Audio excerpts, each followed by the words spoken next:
program contains scenes and language of a frank and explicit nature.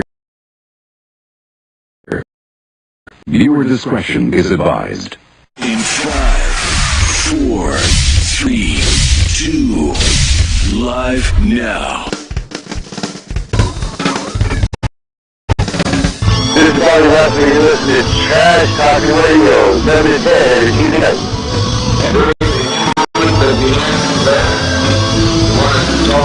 Right down in a language that everybody here can easily understand. From 710, if you don't listen to Trash Talking Radio on TrashTalkingRadio.com, you will feel the wrath and the fury. This is Roger Strong. You listen to the TrashTalkingRadio.com from 7 to 10, Tuesday night. Samir Ahmed الثاني أنا مع Trash Talking Radio يوم الثلاث الساعة 7 للساعة 10 كل يوم ثلاث TrashTalkingRadio.com. Hey, this is Maddie Neidhart coming at you from Calgary, Alberta, Canada, and you're listening to TrashTalkingRadio.com every Tuesday from 7 to 10. This is the Vital Idol, and you're listening to Trash Talking Radio every Tuesday, 7 to 10 on TrashTalkingRadio.com. Remember this, Vital Idol tells you it's got to be true. And when it's on the internet, it's got to be real. It's Trash Talking Radio every Tuesday from 7 to 10. I am Dr. Bob, the king of swing, the international rock star, way above par, the host with the most, Mr. Tuesday Night, the Vital Idol, classic like trash. This is the Latina sensation Mercedes Martinez talking to you as my Papi Chulo, Mike the Trash Talking Radio, Tuesdays from 7 to 10. Have a good one, ladies. Yo, this is New Jack, and you listen to Trash Talk Radio every Tuesday from 7 to 10. If you ain't listening to it, you ain't real. If you ain't real, you're the film. This is from the original game, OG style. I do it like I want to do it, where I want to do it, when I want to do it, believe me. Hey, this is Chris Jericho, the sexy beast of the WWE. I'm the lead singer of Fozzy, and you're listening to Trash Talking Radio every Tuesday night from 10 p.m. and also available on the World Wide Web at www.trashtalkingradio.com. Don't miss it, ass clown.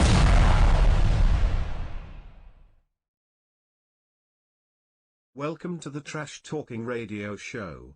Please take a seat and help yourself to the snacks and beverages. The show will begin in just a few seconds. Are you ready? Are you seated? Please welcome your host. He is the singer/songwriter of the Uncle Sam Band. He is the host with the most, Mr. Tuesday Night, every woman's fantasy. He is the manager of champions, singer of songs, an actor without a script, lover of life. He is a Tesla driving, song singing, talk show hosting, son of a gun. Please welcome the Vital Idol, classy Mike Trash. Hey, do I get paid for this? Trash Talking Radio Tuesday night. So how much are you paying him to say that? Well, why aren't you, I can't hear you. Do you have your volume up again? Yes. Well, you want to turn the volume on again? I did turn, it is on. Oh, okay, you are, talk again? It is on. So I want to know, does he make more than me? Yes. Wait a, no, I've been here longer. He's a star, though. Oh, hell. All right, now I can do the wipe here. As soon as I hit it. There we go. Hey, we're back to ourselves. Wow. Okay. Whew. What a crazy week. Tell me about it. I can't believe this weather. This is like sweating weather. Yeah, when you get in your car and it's, well, you... I was out yesterday. But I get in my car and it says 104 and I'm like, this is not good. Isn't that the it's not the radio station? I couldn't remember what they were called. Wink 104. Wink 104. Are they still Wink 104? Yes. Okay. I don't listen to them. Why don't I once hear in you? a while. Let me hear you again. That's Talk. because you have your headphones on. Yeah, but I should be able to hear you through the mixer. Yeah, but you're not. Why don't I hear you? I don't know. Do you have me muted? No. That'll be at first. I never thought of doing that. That would be a good idea. Hey! You have such a big fan base, you know. Yeah, I know. But, you can't lose any more fans than what we already have. We have a few. That's wrong. That's not true. You can lose more fans than you have. Yeah, Anyway. I don't have any. They're all yours. Well, I don't know about that anymore either. I just kind of... I do want to say something about that. I mean, we are on, let's see here, Twitter, which is our number one longest running. No, that's not true.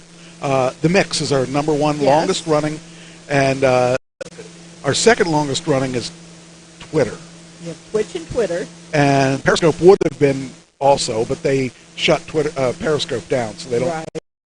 There is no Periscope anymore. Right. That's because of me. They shut it down.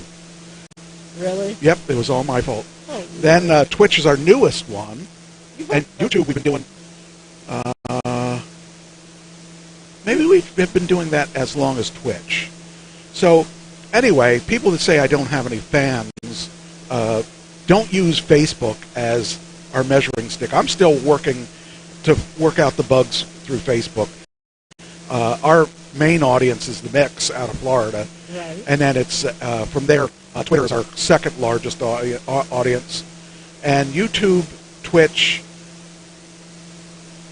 and Facebook are growing audiences. Okay. So, as far as I'm concerned, and Roku TV. TV. Just remember, But Roku TV, tell your friends about it. Roku TV, I don't have any control over when we're on and when we're not. Right. That's on whenever Mitch turns the thing on. I don't know when he does. He's supposed to do it every Tuesday, but I don't know that we're on every Tuesday because I don't get to watch us because I'm busy doing this. Well, it's funny because what I found that I can do is when I'm at home, as long as I go in my other bedroom, that I can actually watch the playback on a big TV. Well, yeah. And it's kind of cool. I don't know that I want to see myself on a big TV, especially if I were to play it upstairs. Well, mine's not life that size, big. you know. Mine's not that big. But just to tell you that and plus there's a lot of people that listen to the show that we don't know, and they somehow listen to the show without coming into the chat room. Yeah. And I don't. How do you do that? Okay. What do you do? Just on my timeline or what? Well, okay. So if you're scrolling through, and let's see if it'll come up here. Oh yeah, I got to tell my sister that we're on too, just in case she wants to listen. You know, like let's say there's a video coming up here, then all you have to do is stop as long as your sound on Facebook is playing. Okay. And that way you're not in the chat room, but you can listen to it. Right. So that's how they do Okay, that. I just wondered about that because, like, I get these things. Okay, hold on. I gotta. We are live. Libra. We are Libra. All right. Well, at least you didn't put an R on the end to say we are liver. No, I don't like liver. I don't either. I can't. All right. So yeah, because people tell me, oh yeah, I listened to the show and this is what you said, and I'm like, how do you know? Well, we listened to the show. I'm like, how did you listen to the show? Because we didn't see you, and so there are people that listen to the show and don't come into the chat room, and so it's called hibernating, I guess. So anyway, all right. Well, I used that word for another thing earlier today. Somebody was talking about my birthday, and I said, no, I like to hibernate that day. All right, sounds like you're taking after me. Uh-huh. All right, so we got two people that I want to talk about, two deaths I want to talk about. One is actually interesting. Name a virus protection. What are you, wasn't that funny? I didn't. Nothing. Okay. Virus protection. Yes. For your computer. Okay. Norton. Okay. Do you know any others? McAfee. There you go. Mr. McAfee died. John McAfee, to be exact. And he was in the news a lot over the past couple years because he was in trouble for tax evasion. So John David McAfee, he was 75, British-American computer programmer, businessman, and two-time presidential campaign candidate. Did you know that? I didn't know he was. No, I didn't either. I didn't know he was going after the presidential campaign. Who successfully sought the Libertarian nomination for President of the United States in 2016 and 2020. He couldn't be a president. He's not old enough. No, not that. British American programmer. Where was he born? Was he born in England? He was born in England. You can't be president. You got to be an American. See, okay, like this video here. Yeah.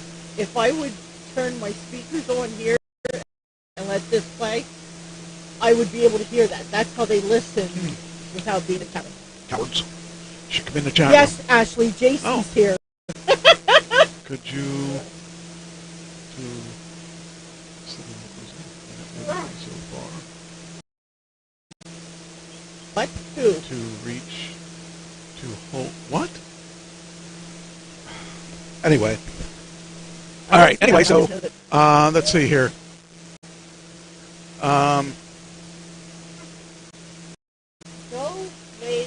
Let's see here. So he founded McAfee Associates, and he resigned in 1994, sold his remaining stake of the company.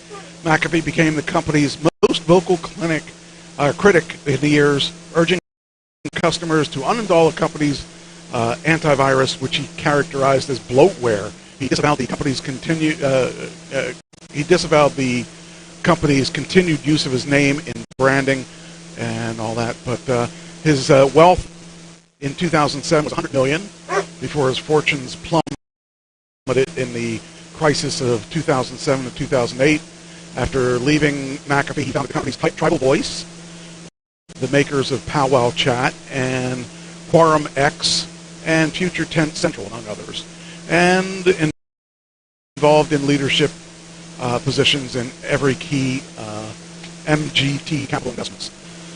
So it says here his personal and business interests included smartphone apps, cryptocurrency, yoga, light sport aircraft, and recreational drug use. Oh boy! Yes, that's what he was talking about. He resided for a number of years in Belize, and he returned to the United States in 2013 and wanted in Belize for questioning on suspicion of murder. Maybe I'm wrong. I thought it was tax. Oh yeah, here it is. In October 2020, he was arrested in Spain over U.S. tax evasion charges. I knew there was tax evasion charges. So anyway, that's the bottom line on him. The guy, he kind of went crazy because he had a very successful business. I remember we used to sell McAfee where I was at, and we sold Norton where I was at, and Norton by far did better.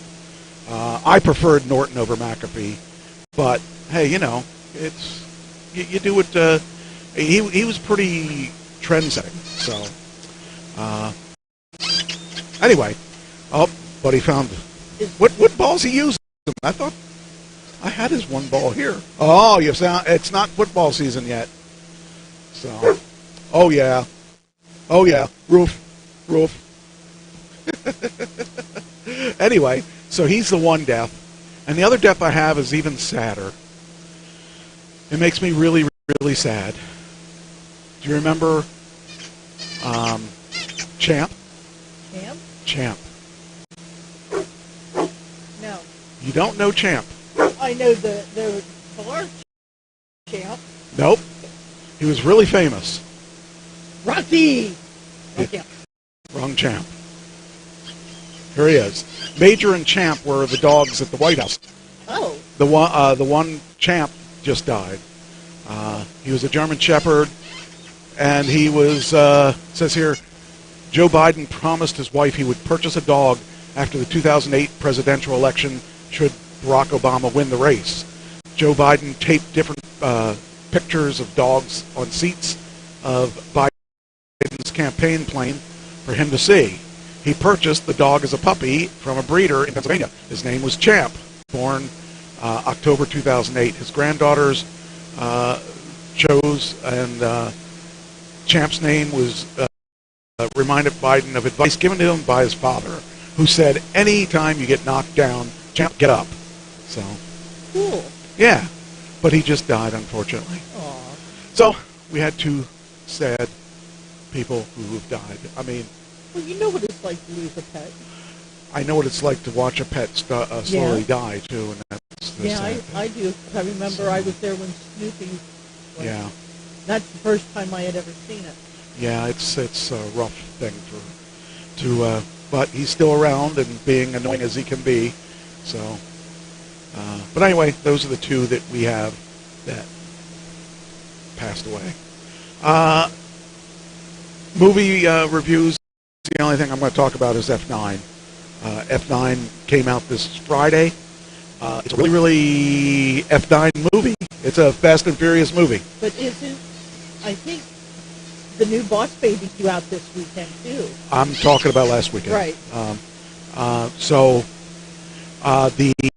It's as ridiculous of a movie as you can see. I mean, I love Vin Diesel and I love the Fast and Furious movies, but there's something really wrong with this franchise because I'm sitting back and I'm watching it and I'm thinking to myself, this isn't. It's not according to physics. The things that they do are not, according to physics, could not do what they're claiming they did. I'll give you an example because if you go see it, you'll be looking for it. I shouldn't because I don't want to spoil the movie for you. But Is Vin Diesel in it? yeah, of course. Then I have to go see it. And John Cena's in it. Well, yeah, okay, then I'm going to see it this They're weekend. brothers. Oh. Oh, it's good. It's the plot. The story actually was good. It's just that the logistics of what they were doing in the story is not good. Then I will have to go see it. It is a good movie. It is. I mean, it's 2.5 hours. It's a long movie. That's okay. But it really keeps you all the way. I'm sure I Cena's can the get my bad. boyfriend Cena's the bad guy. pumped into it as long as he's not working. Cena's the bad guy. When isn't he? He does a really good bad guy. I really did like the movie, but some of the things that they did, I felt were way beyond what they could do. However, as I did take a notice that John Cena drove Fords. And? Vin Diesel drove Dodges. He had a Challenger and he had a Dart, and But it was funny to watch those two. How many did he wreck?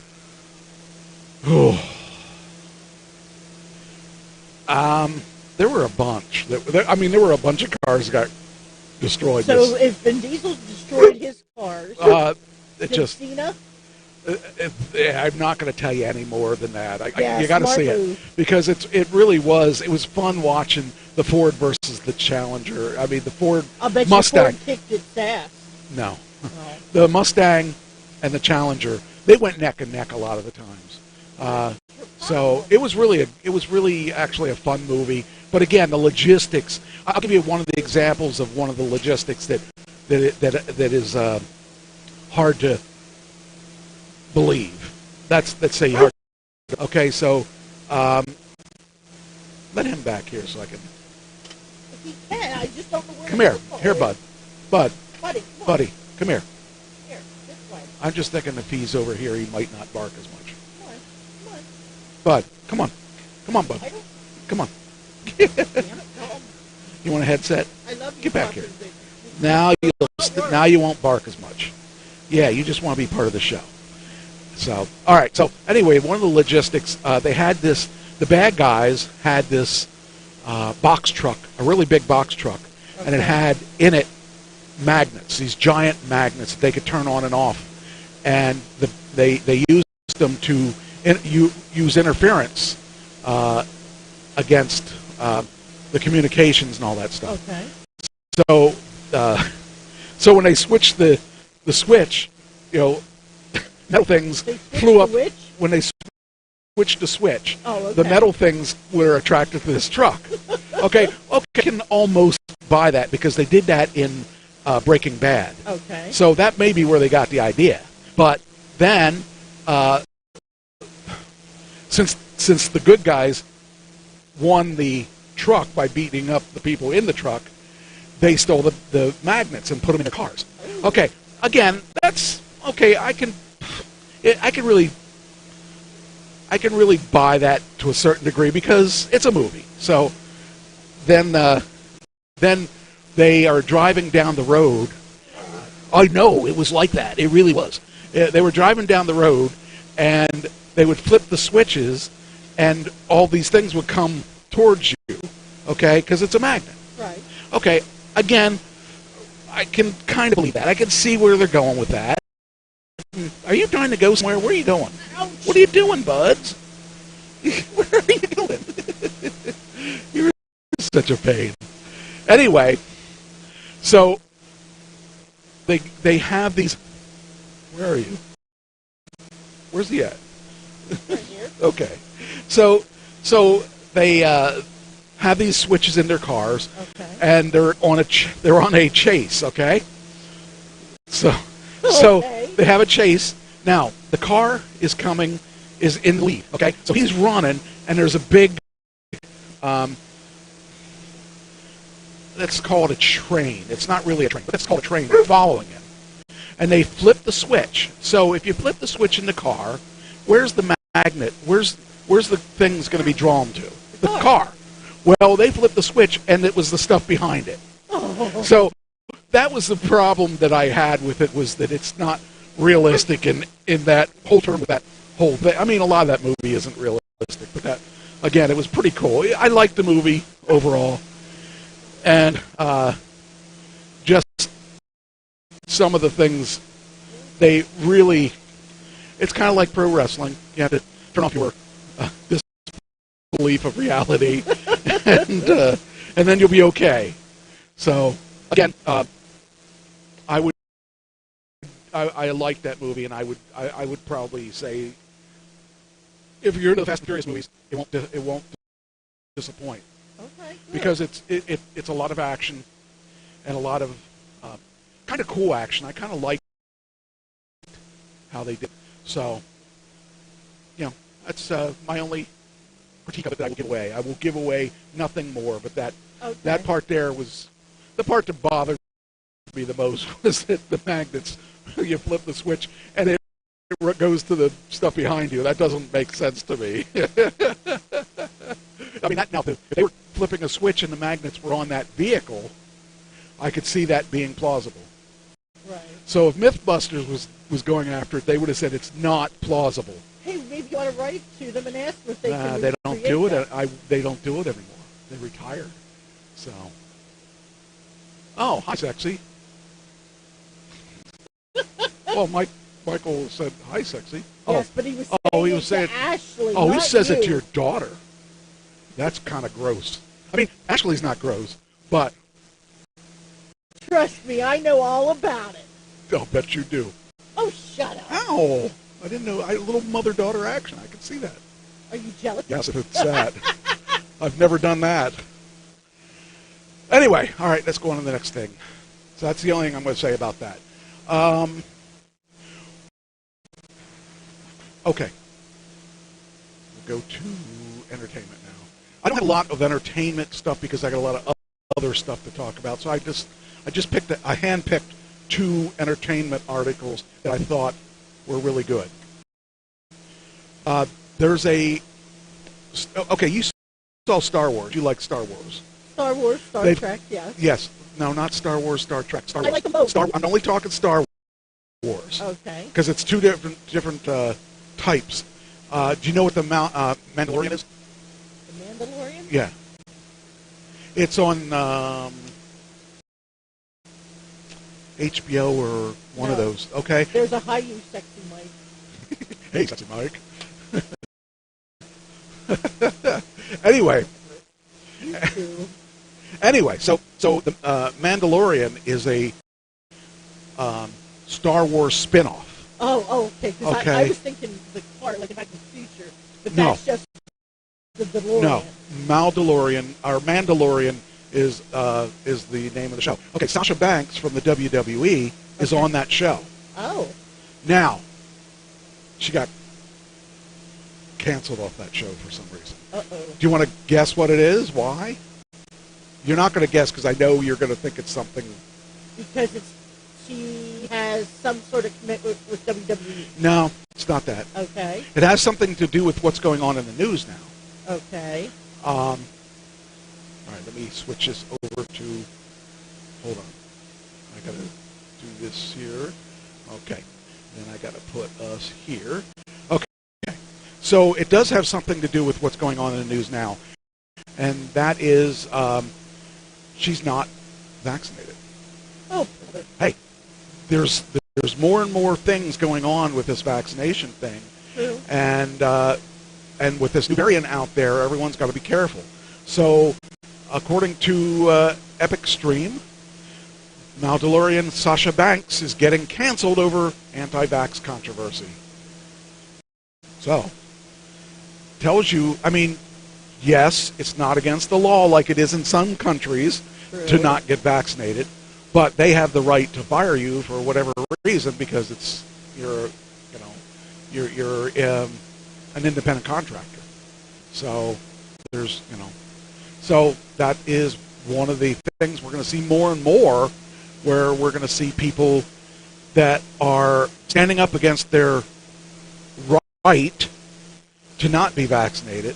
It's not a right.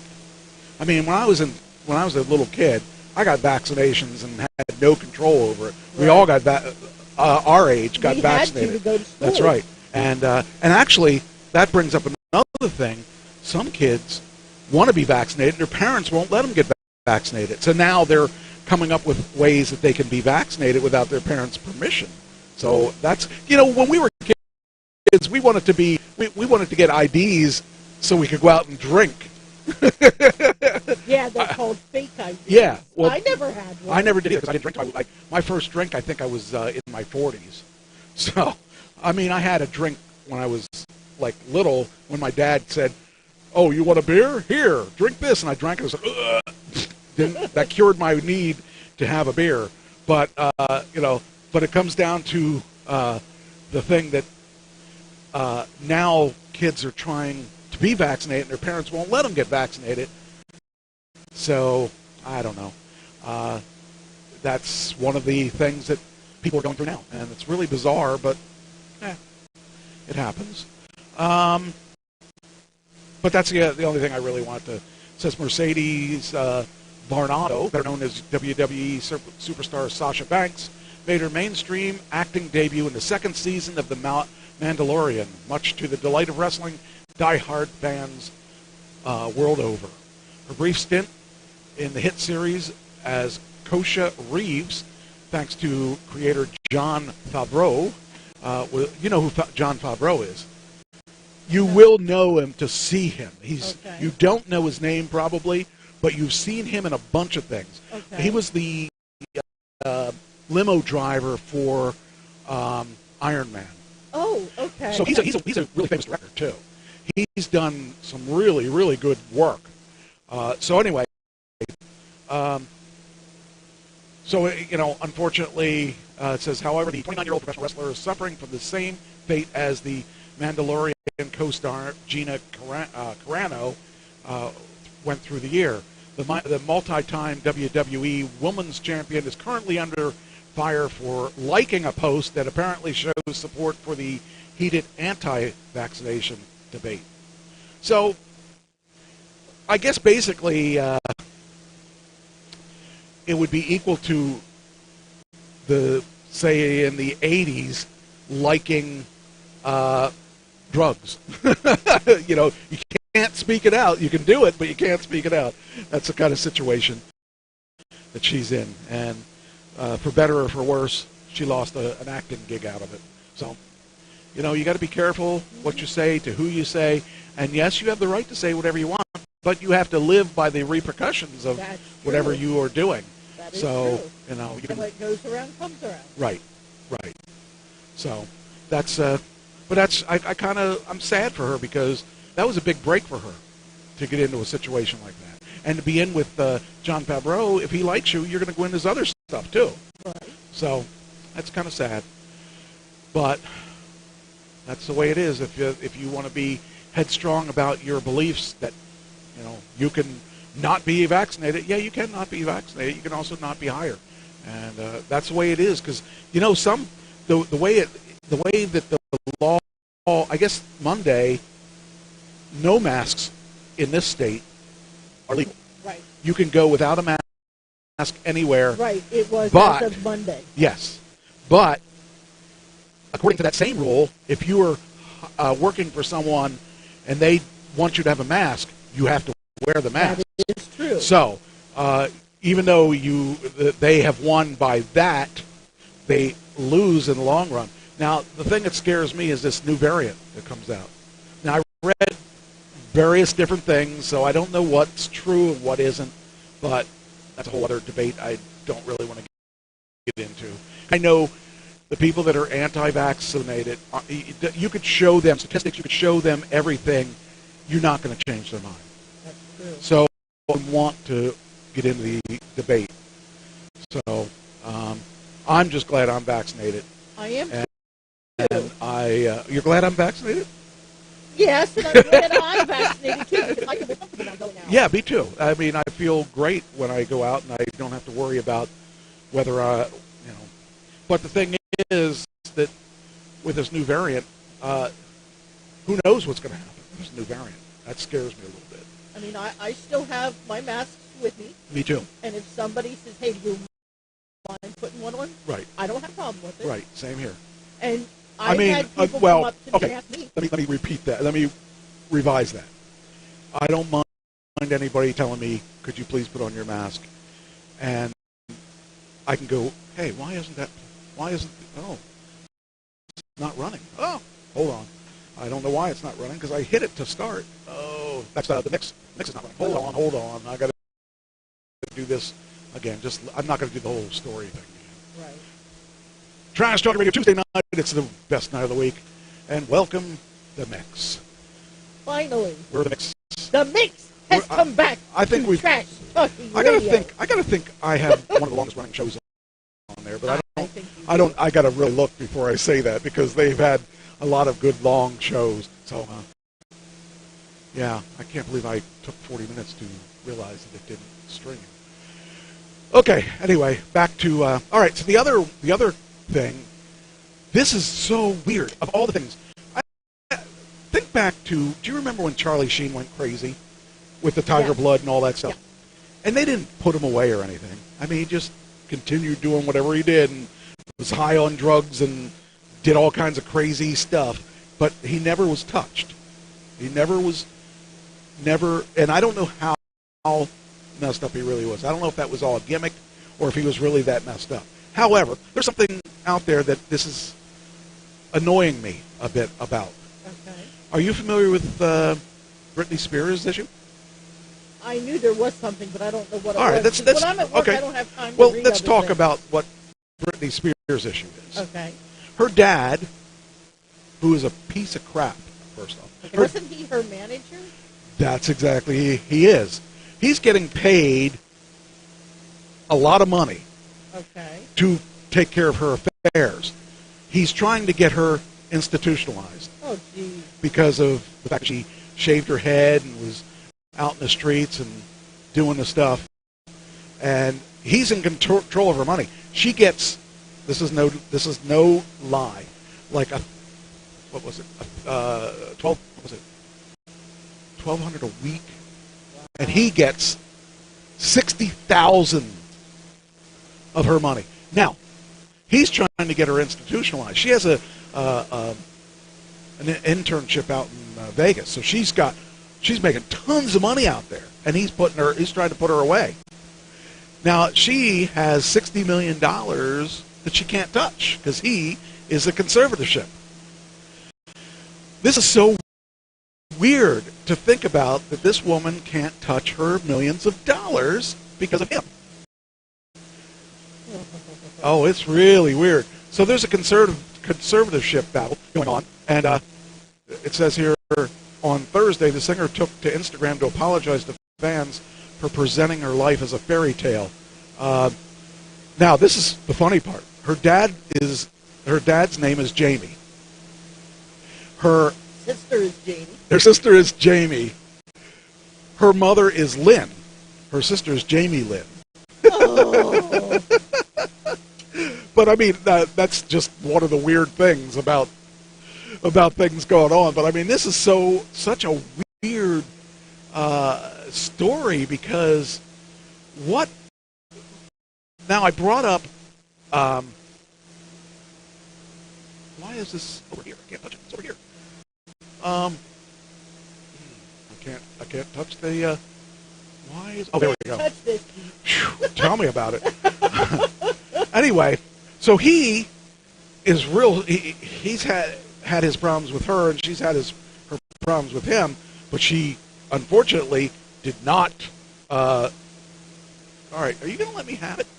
What is going on here? This is up in the corner. I can't touch it. You touch this. I really can't touch it. That's annoying as anything. Well, why is that up there? Okay, I guess I got to do this the hard way. I've had issues like that with my phone where all I have to do is turn on the okay, I'll monitor on the side. Here, I'll help you. Well, this is a pain in the butt. All right, here we go. I'll just copy it like that. I guess that'll work. So I want to put it on Twitter so that you can see what I'm talking about. So anyway, she is going to court now to get her dad cut off because he's spending her money. Well, she should be able to. She's old enough to take care of her own finances. Yes and no. I mean, the issue is that her sanity, he's trying to say she's insane. Well, with a father like that, I'd say he's insane. Well, yeah, I would say so. So anyway, Jamie Spears has been spotted for the first time since his daughter Brittany Bombshell's testimony. Now she testified. Aren't you on your live? Yes, I am on my live. That's my friend Carl.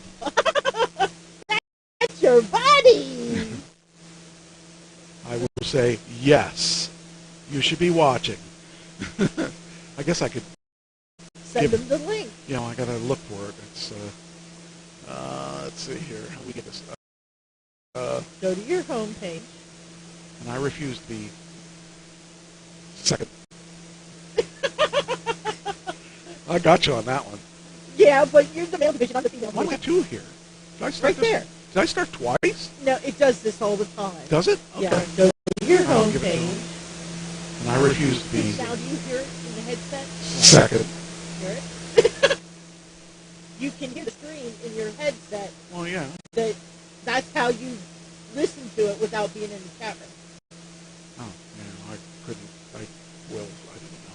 Anyway, all right. So, where was I? Oh, Jamie Spears. Okay, so she's 39 years old. Right. I couldn't remember how old she was. I see it here, and she requested that it says address the court for the first time since 2019, regarding her conservatorship, and request that the judge terminate it. Terminate what? Oh, I just want my life back, she says. Right. So, and I don't blame her, but her father is the reason that she is having this issue because, hey, if she wants to walk around with a bald head, that's on her. Fun right now. I'm in a transition in my life, and I'm enjoying myself. So, she has her. Pop megastar Britney Spears saying she doesn't know. Anyway, so it says here, the 39-year-old addressed the court for the first time in recent years on Wednesday. During the virtual hearing in Los Angeles Superior Court, Spears expressed her desire to have her conservatorship end. In other words, get rid of Daddy. She has daddy issues. I don't think I've heard on any level, as Spears says, last time she spoke to the court in 2019, winners court appointed lawyer Samuel D. Ingram, This is going to be the third, addressed the court and indicated he would not interrupt Spears at any moment. During her speech, she alleged that her father, Jamie Spears, loved the control he had over her conservatory. James P. Spears, otherwise known as Jamie, was appointed the daughter's conservator in 2008 after Spears was taken to the hospital by ambulance to undergo involuntary psychiatric evaluation, which the baby, One More Time performer, told the court that in 2019 she felt... Hear what she has to say. Can you explain what the significance is that she's asking for her father to be... Yeah, that thing. Thank you. Okay. The One More Time performer told the court in 2019 she was forced to move by the conservatorship. I want changes, and I want changes forward, Spears said in her address. The star went on to note that she doesn't want to be evaluated to determine if she's regained her mental capacity. I just want my life back, and all I want is to own my money and for my boyfriend to be able to drive me in his car. I want to sue my family. That's pretty rough. If you really want to sue your family, you've got to really, there's got to be something going on there, you know. She also criticized the care or lack thereof of her father, Jamie, forced under her, which included 6 different nurses and several psychiatric evaluations. Spears claimed her father stood idle while she was made to look incompetent, and added that he was responsible for making all her life decisions. My family didn't do a goddamn thing, she turned, or fumed. Anything I had to do, my dad was the one who approved all of it. My whole family did nothing. Spears said she wants her conservatorship to end. I mean, she's 39 years old, and she has this, you know, he's controlling her money like she was 16. When she was 16, that'd be one thing, but she's not. She's not 16. It's okay. It's not okay to force me to do anything I don't want to do. The conservatorship should end. I truly believe this conservatorship is abusive. The contentious conservatorship has heard Spears previously allege that she believes she was forced to perform against her will. She said that in 2016. The report written by the court investigator, what is your problem, puppy? Come here. Come here. Come here. Get here. Pup. I know you don't like her either. We don't like Britney Spears. But we got to feel sorry for her, don't we? Yeah, if someone did that to you, you wouldn't be happy. Anyway, Spears reported to court at that time that the conservatorship system held entirely too much control. On Wednesday, she said, I am not happy. I can't sleep. I'm so angry, it's insane. And I'm depressed. And my dad and anyone involved in this conservatorship, including my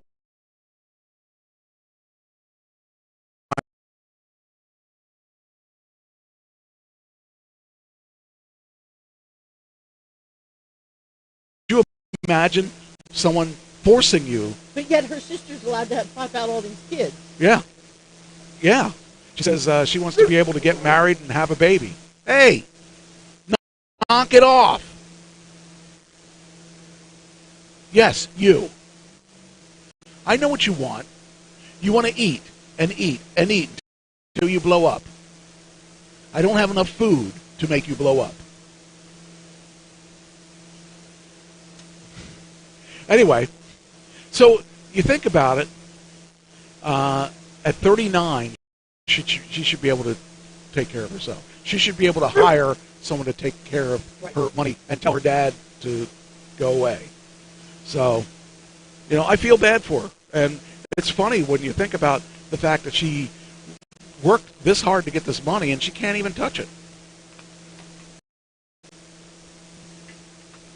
So, it's makes me, you know, it makes me feel bad for her. I you know, Brittany, give me a call. I'll take care of it for you. Trust me, I have ways. We have ways to make it work. So she says, the judge on Wednesday said that no future court dates could be set as petitions and motions need to be filed. This includes filing to end the conservatorship, changing Spears' care plan, and allowing her to choose her own counsel. The judge suggested all parties communicate amongst themselves, but it's just amazing. Like I said, her dad gets $60,000. He's living in a trailer. He doesn't need $60,000. No. She needs more than that, and all she gets is like $2,000 or something like that. I forget what the amount is. It's some obscene amount of not very much. And if I were her, I would be upset with it too. You know, spend that kind of life where you're working to entertain people and you don't get to enjoy it. I mean, I can tell you, I have made more than $2,000 a month on being in entertainment. So in my lifetime. Not now. I'm not making any kind of money now, sadly. But that's a whole other thing. So I just thought that was an interesting. And then her mom, Jamie Lynn Spears, breaks the silence. So she had something to say about it too. And it's just I feel sad for her. The whole thing is just out of control. The woman should be allowed to, control her own money and stuff. If she was, like I said, under 18, that's one thing, but she's much older than under 18. Yeah, she can hire her own accountant. Well, apparently she can't until she gets this conservatorship broken. So, Jamie Lynn... I will side with her and tell the judge, look, give her her life back, let her control her own money. Even let Buddy can help her control her money. Says Jamie Lynn Spears is breaking her silence about her sister Brittany, claims that conservatorship is abusive. The Zoe 101 star posted a series of videos to Instagram on Monday after Brittany's explosive testimony in which the pop star said she wants to sue her family because they lived off her conservatorship for 13 years. Second, to address a few things, Jamie Lynn, the sister, began. The reason I haven't before is because I felt like until my sister was able to speak for herself and say what she felt, that she had to see what she felt she needed to say publicly, that it wasn't my place and it wasn't my thing to do. But now she's spoken very clearly and said what she needed to say. I feel I can follow her lead and say what I needed to say. I don't know if that means she's pro or anti, but, she continued to say, it's extremely clear from the day I was born, I have only loved, adored, and supported my sister. I mean, this is my freaking big sister before all this bull. I don't care if she wants to run away to the rainforest and have a gazillion babies in the middle of nowhere, if she wants to come back and dominate the world on the way that she has so many times, because I have nothing to gain or lose either way. The situation does not affect me either way because I am only her sister who is concerned about her happiness. Jamie Lynn has said, shut up. Lay down. Go. Lay down. Jamie Lynn has made it a very conscious effort to participate in life as her life as a sister and as an aunt to those boys. And maybe I didn't support the way the public would like to see me, the hashtag on a public platform, but I can assure you I've supported my sister long before there was a hashtag, and I'll support her long after that. Well, those two look, actually, they look pretty, they really look, they look like sisters. So, I just think that it's really sad that she has to go through all this crap. And then, of course, you got to hear from Kevin Federline. He says in a statement, less than a week after his ex-wife delivered shocking testimony about her ongoing 13-year conservatorship battle, Kevin's attorney revealed that the father of six's thoughts on the matter. Federline is focused on his and Spears' sons, Sean 15, Jaden 14, noted the best thing would be for their mom to be healthy and happy. And if either of those things aren't true, it doesn't provide for the best setting for the custody to be exercised. As for Federline, when his 3-year marriage with Spears in 2007, Kaplan continued. Kaplan was the attorney. Certainly respects Brittany and only hopes the best for her because of what the best is for her is achieved, it's the best for their kids. So I don't know if I'm assuming he's supporting her through all this crap too. So I just really think that it's just bizarre that they have this, I can't believe that after all these years, they still have control of her stuff. You know, that's really bizarre for me to think of. Well, But I hope for her sake that the judge agrees with her and gives her the conservatorship yeah, that she's looking for. it's just crazy stuff. You know, just unbelievable. So, all right, here we go. Put that in there for people to read. Oh, that doesn't go there. Oh, it doesn't go there. Where's it go? It goes there. You'd think after all these years I'd know how to use it. I'm supposed to tell you to be nice to Buddy. I am. I know you are. Believe me, I'd be. If I wasn't nice to him, I would have beaten the living daylights out of him.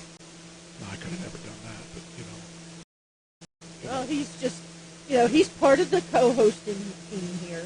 Well, he has too many opinions. That's true. All right, so that's the Britney problem. All right, next thing. This is the part you don't want to be part of. I'm not ready for this. Now it's time to start working on the Deadpool. But we're over halfway through the year. That makes it easier. Okay. We have a lot more chances to make an impact. All right, you got a lot of stuff. I can show you what we did last time. And why do I have you as king? Because You aren't the king. You lost last year. Okay. Let me pull up the... Okay, here it is. It's time to do it to it. And I will be first if you want, or I will be second if you want. Go ahead. All right. I am going to pick... See, I got Alex Trebek last year. I had Alex... Okay, let's recap last year. Okay. Alex Trebek, I came in at the tail end of... we were tied up until then. Yeah. Alex Trebek died, and I won by one. It was I took Alex Trebek, Eddie Van Halen, and Carl Reiner. And you had Kirk Douglas and Kamala. But Prince Philip died. Well, yeah, but I don't see you have him. Right here. When did he die? That's what I'm going to look at. I think that was this year. I think that was this year, too. I mean, it could be a tie. I think it was this. I think you're right. I'm 90% sure it was this year. Because it was only 2 weeks ago or something like that. I think. I think you're right. Well, just scroll. Yeah. I was going to say, I thought that was right. Okay, so you can't even pick him this year. So. I know. All right, so I won by one. And last year, or the year before, didn't you win the last, the year before or something like that? We did hard. I'm going to choose my first one. Okay. Because you said that you would want me to choose. Yeah. I'm going to pick Bob Barker. Well, I gave you the chance to go first. You wouldn't pick him, so you could have had him. You could have had him. Okay, your first one. Oh, let's see. Just for that. Okay.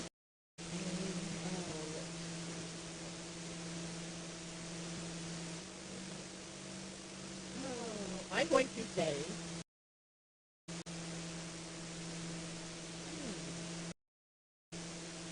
Yeah, you did say, Yeah, no. Is he still alive? I don't think he's still alive, is he? We're going to find out. He might be, but I don't know. I don't remember seeing him die either, but I want to say...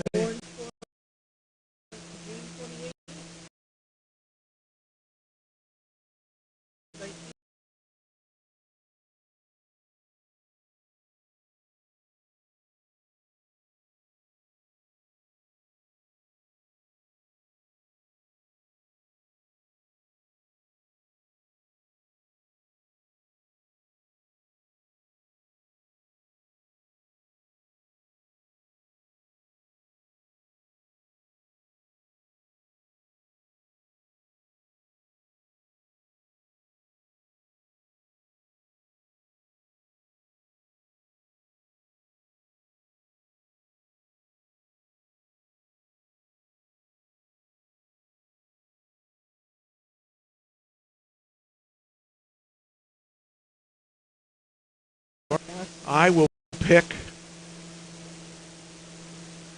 Oh, I had somebody in mind too. That Henry Kissinger.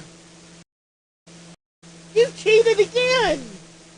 That's where I was sitting here. I wasn't even looking at you. Do you want to go now? Do you want to go? You can have it. I'll pick something else. All right.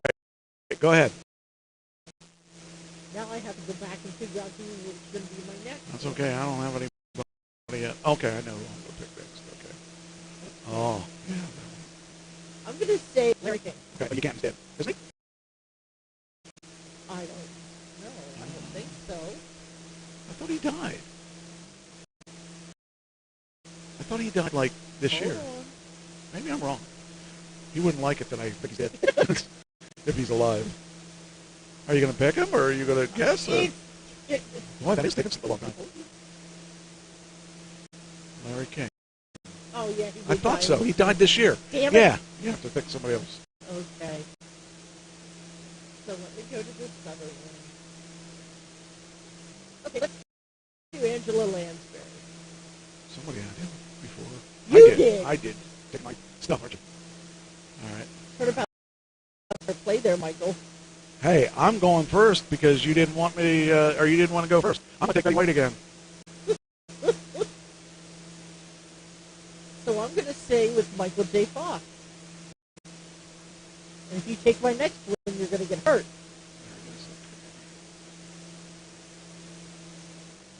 All right, dropping him in there. Okay. Then we got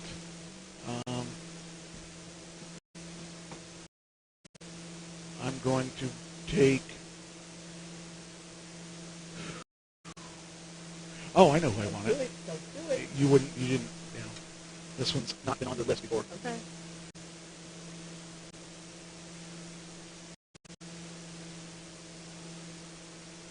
Who?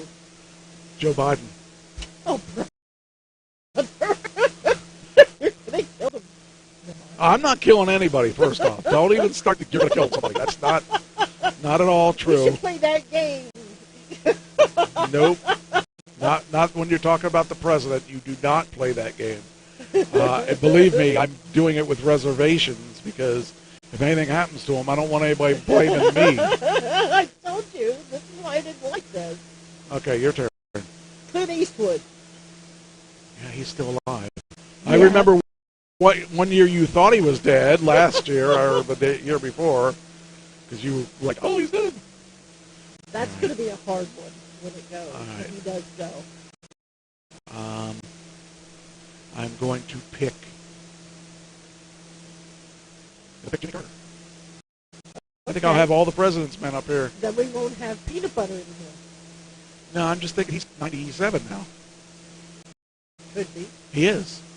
Because I had his age from last year. Go ahead. Okay. I'm going to go with what my sweetheart said and say Dick Van Dyke. That's a good one. I think there are some things about him recently in the news. I'm going to go to... Let's see. Betty... Did we do Betty White? Oh, yes, yeah, I did. Okay. Willie Nelson. Go ahead. We're getting advice from the chat room, too. I'm not looking. I'm not cheating. I'm not either now. Go ahead. Wait, I saw one back here. You can look at the chat room. No. By the way, I gave her cheat sheets of people that are on other debt pools. So I'm not using them right now because I've got enough stuff that I can use.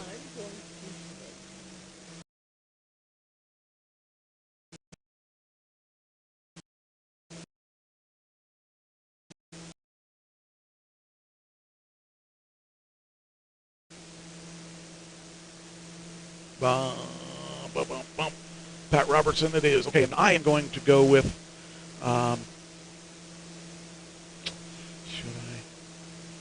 should I? Don't do it. I think I'm going to do it.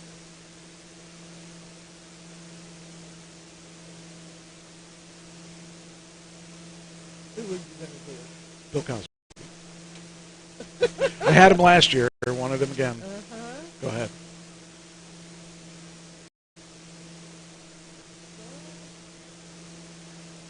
I have my next one, too.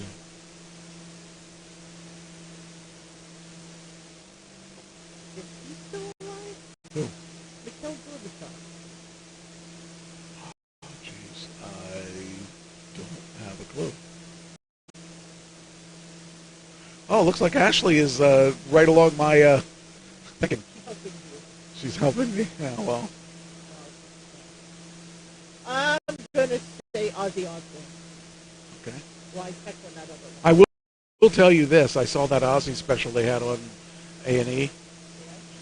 Ozzy's in the best shape he's been in a long time. He's not doing drugs anymore. All right, you got Ozzy. I got... Hi, puppy. I'm going to do Alan Greenspan. Hi, puppy. I got to type it, though. Alan... That's possible. Is it Alan actually. or Alan? Alan? Yeah. Okay. Go ahead. Mikhail Gorbachev. I can't spell that. Just put MG. No. It's M-I-K. Hail. H-A-I-L. Gore. G-O-R. I got Gore. Bach. B-A-C-H. E-V. E-V? E-V? Okay. Yep. Electric vehicle. And I spelled it wrong anyway, so. Okay. Sweetheart, we don't want her to go. You would miss her too much. Piece of Dolly Parton. Okay. Pop the dog. All right, now we go. Okay. How many we got here? 4, 5, 6, 7, 8. 2 more. Really, buddy?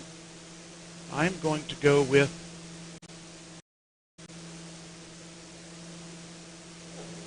Yeah, I agree. That might be it.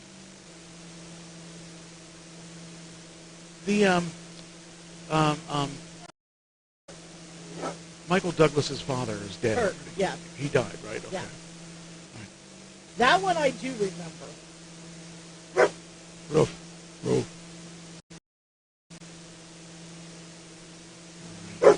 Oh, Ed Asner. Okay. I like actually laughed, but I don't see that happening. Madonna. Which Madonna, the real one or the imitation?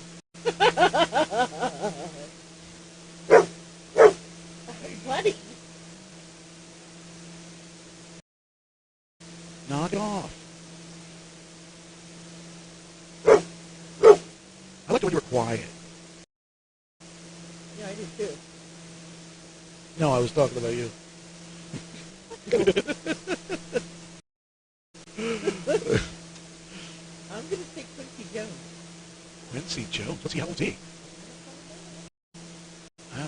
I would have, that's a good one. I think he's got to be in his... Ashley said the real ones. Y'all quit picking on me. Yeah, he was born in 1933. So he is 88. Oh, that's not bad. I wouldn't pick him for anything. Stop it. I'm going to pick Buddy. Uh-oh. All right. I am going to pick... No, he's not on there. Ooh. I heard him over here now. What? I heard him come out of the speaker over here. All right, Bart Walters. Okay.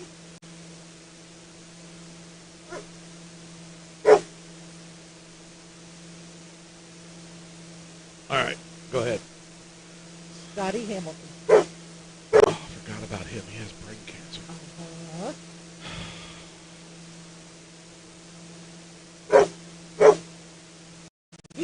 on the list either. Lassie's already gone. All right. Well, that gives us a lead. 10. 10. So.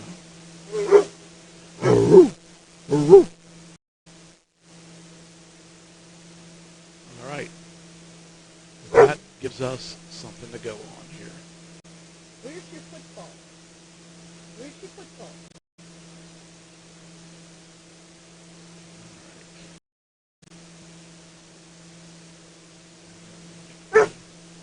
Really, buddy?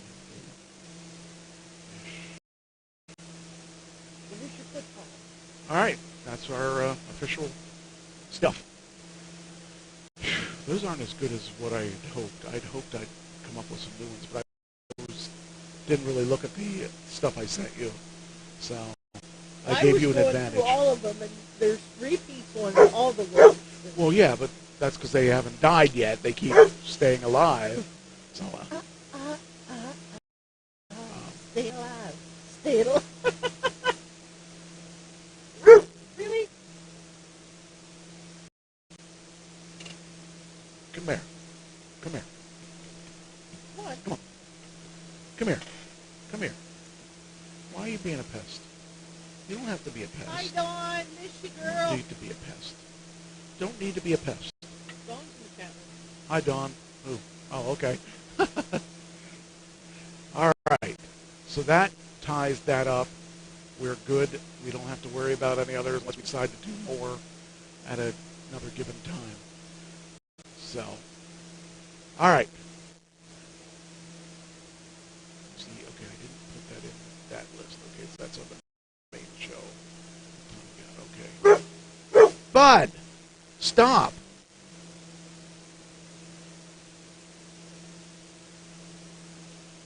Okay.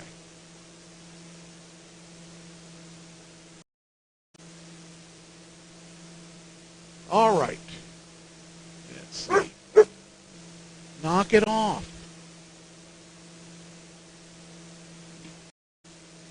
All right, now he's finally going to go lay down. Oh, you threw him in the bottom.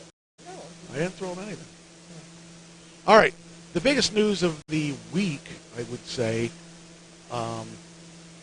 is the death toll of the condo in Miami. Oh, now we got that. So, this condo in Miami collapsed. And it gives me more reason to never want to have to live in a condo. Because there's advantages to living in a condo, but there's also disadvantages when the condo collapses. I couldn't do that again if I tried. So, this is really bizarre, and the people that have been in this condo, I mean, all these years, they have only found 9 of the people of the 150 that are I missing. thought they found 10. I heard 10. Well, this is as of yesterday, I think. See, I heard 10 earlier Well, maybe. today. Well, here it says death toll climbs to 12. 149 still remain unaccounted for. Wow. So if you're counting. Okay, the death toll, there you go. It's 12. And that's as of today. Boy, I'm telling you, what a weird thing. I mean, you think about it, that's what the people went through in 9/11. Yeah. When everything just collapsed. And this time it didn't happen because of terrorism. It happened because of negligence. Because they're saying that there was people that inspected that building that told them it's not safe. So you got to think there's going to be a major liability there. And so somebody's going to have to be held accountable for this. Well, just think of what the landlord's going to have to go through. Well, that's what I'm saying. You know, you've got to rebuild, and then, you know. It's just sad for the families and stuff to have to deal with because, you know, they didn't even see it coming, and all this stuff, they're you know, things they were told and things that, you know, it's just so sad because the poor families are devastated. And not knowing whether or not they're even alive is just, that's the worst. Because you don't even know, and there's nothing you could have done about it. And imagine if you're in this thing. Like this one girl was talking to her husband when it happened. Right. And another family was, their parents apparently were calling their phone after this happened. Well, at this point now, if they unbury them, I mean, that's going to be hard because by now, a lot of people are going to be gone. They're not. This happened last week. There's no way any of them are alive now. They're just bodies now. It's really sad. It's really, really sad.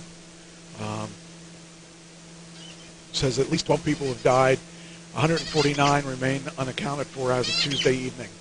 And it's just crazy.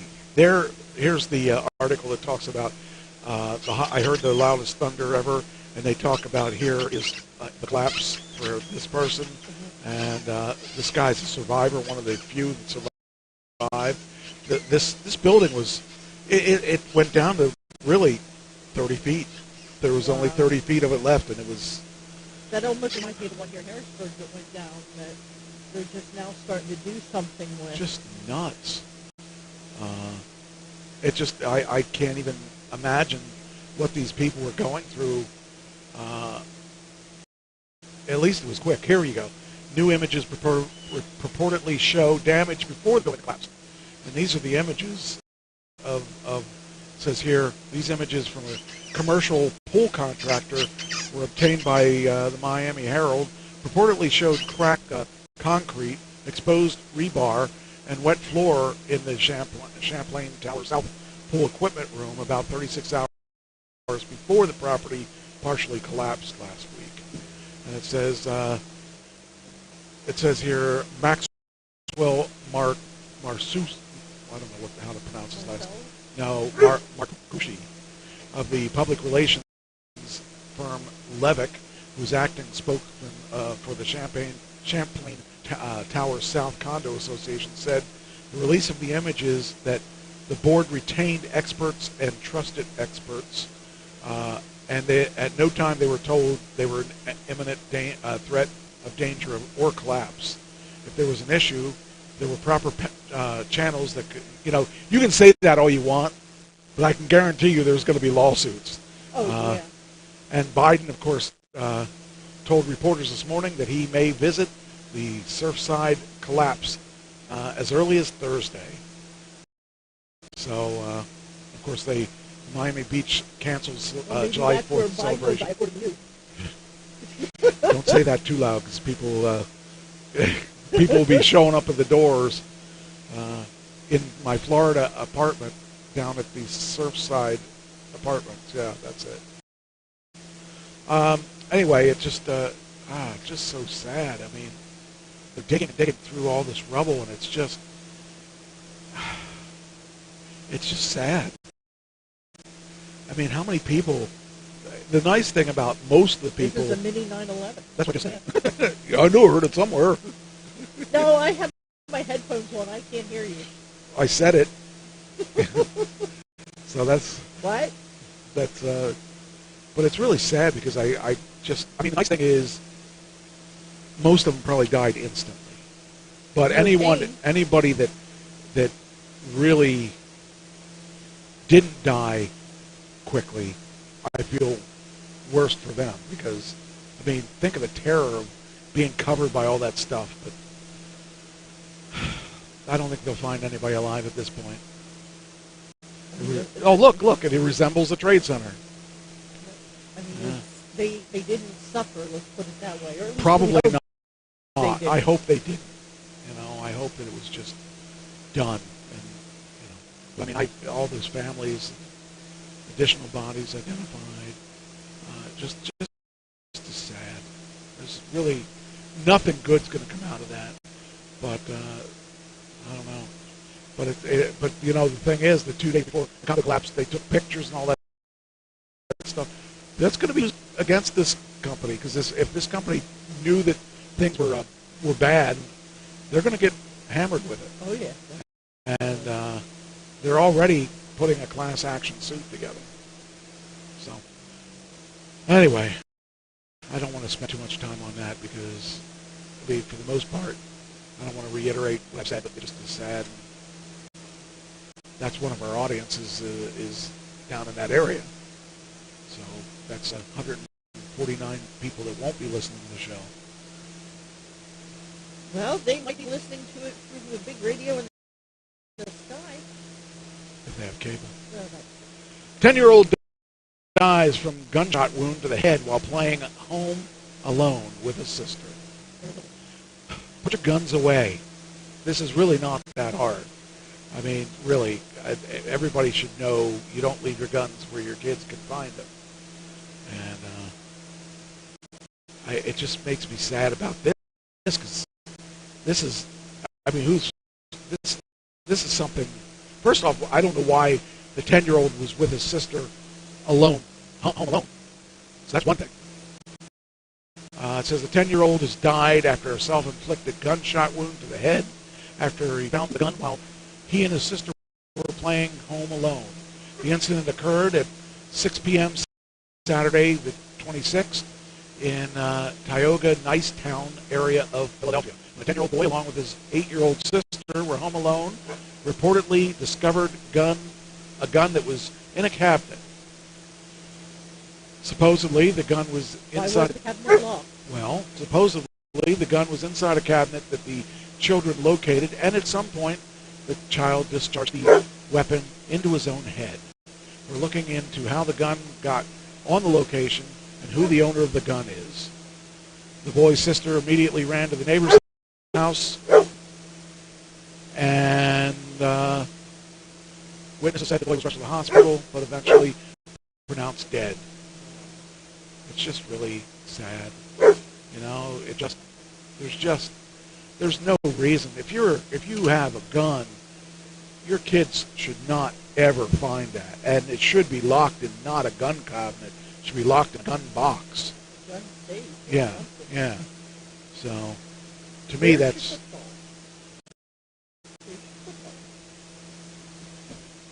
Anyway, it's just really sad. I know. Man crashes in a truck into a house. Why would you? I mean, that just seems so bizarre. And he shoots 2 people.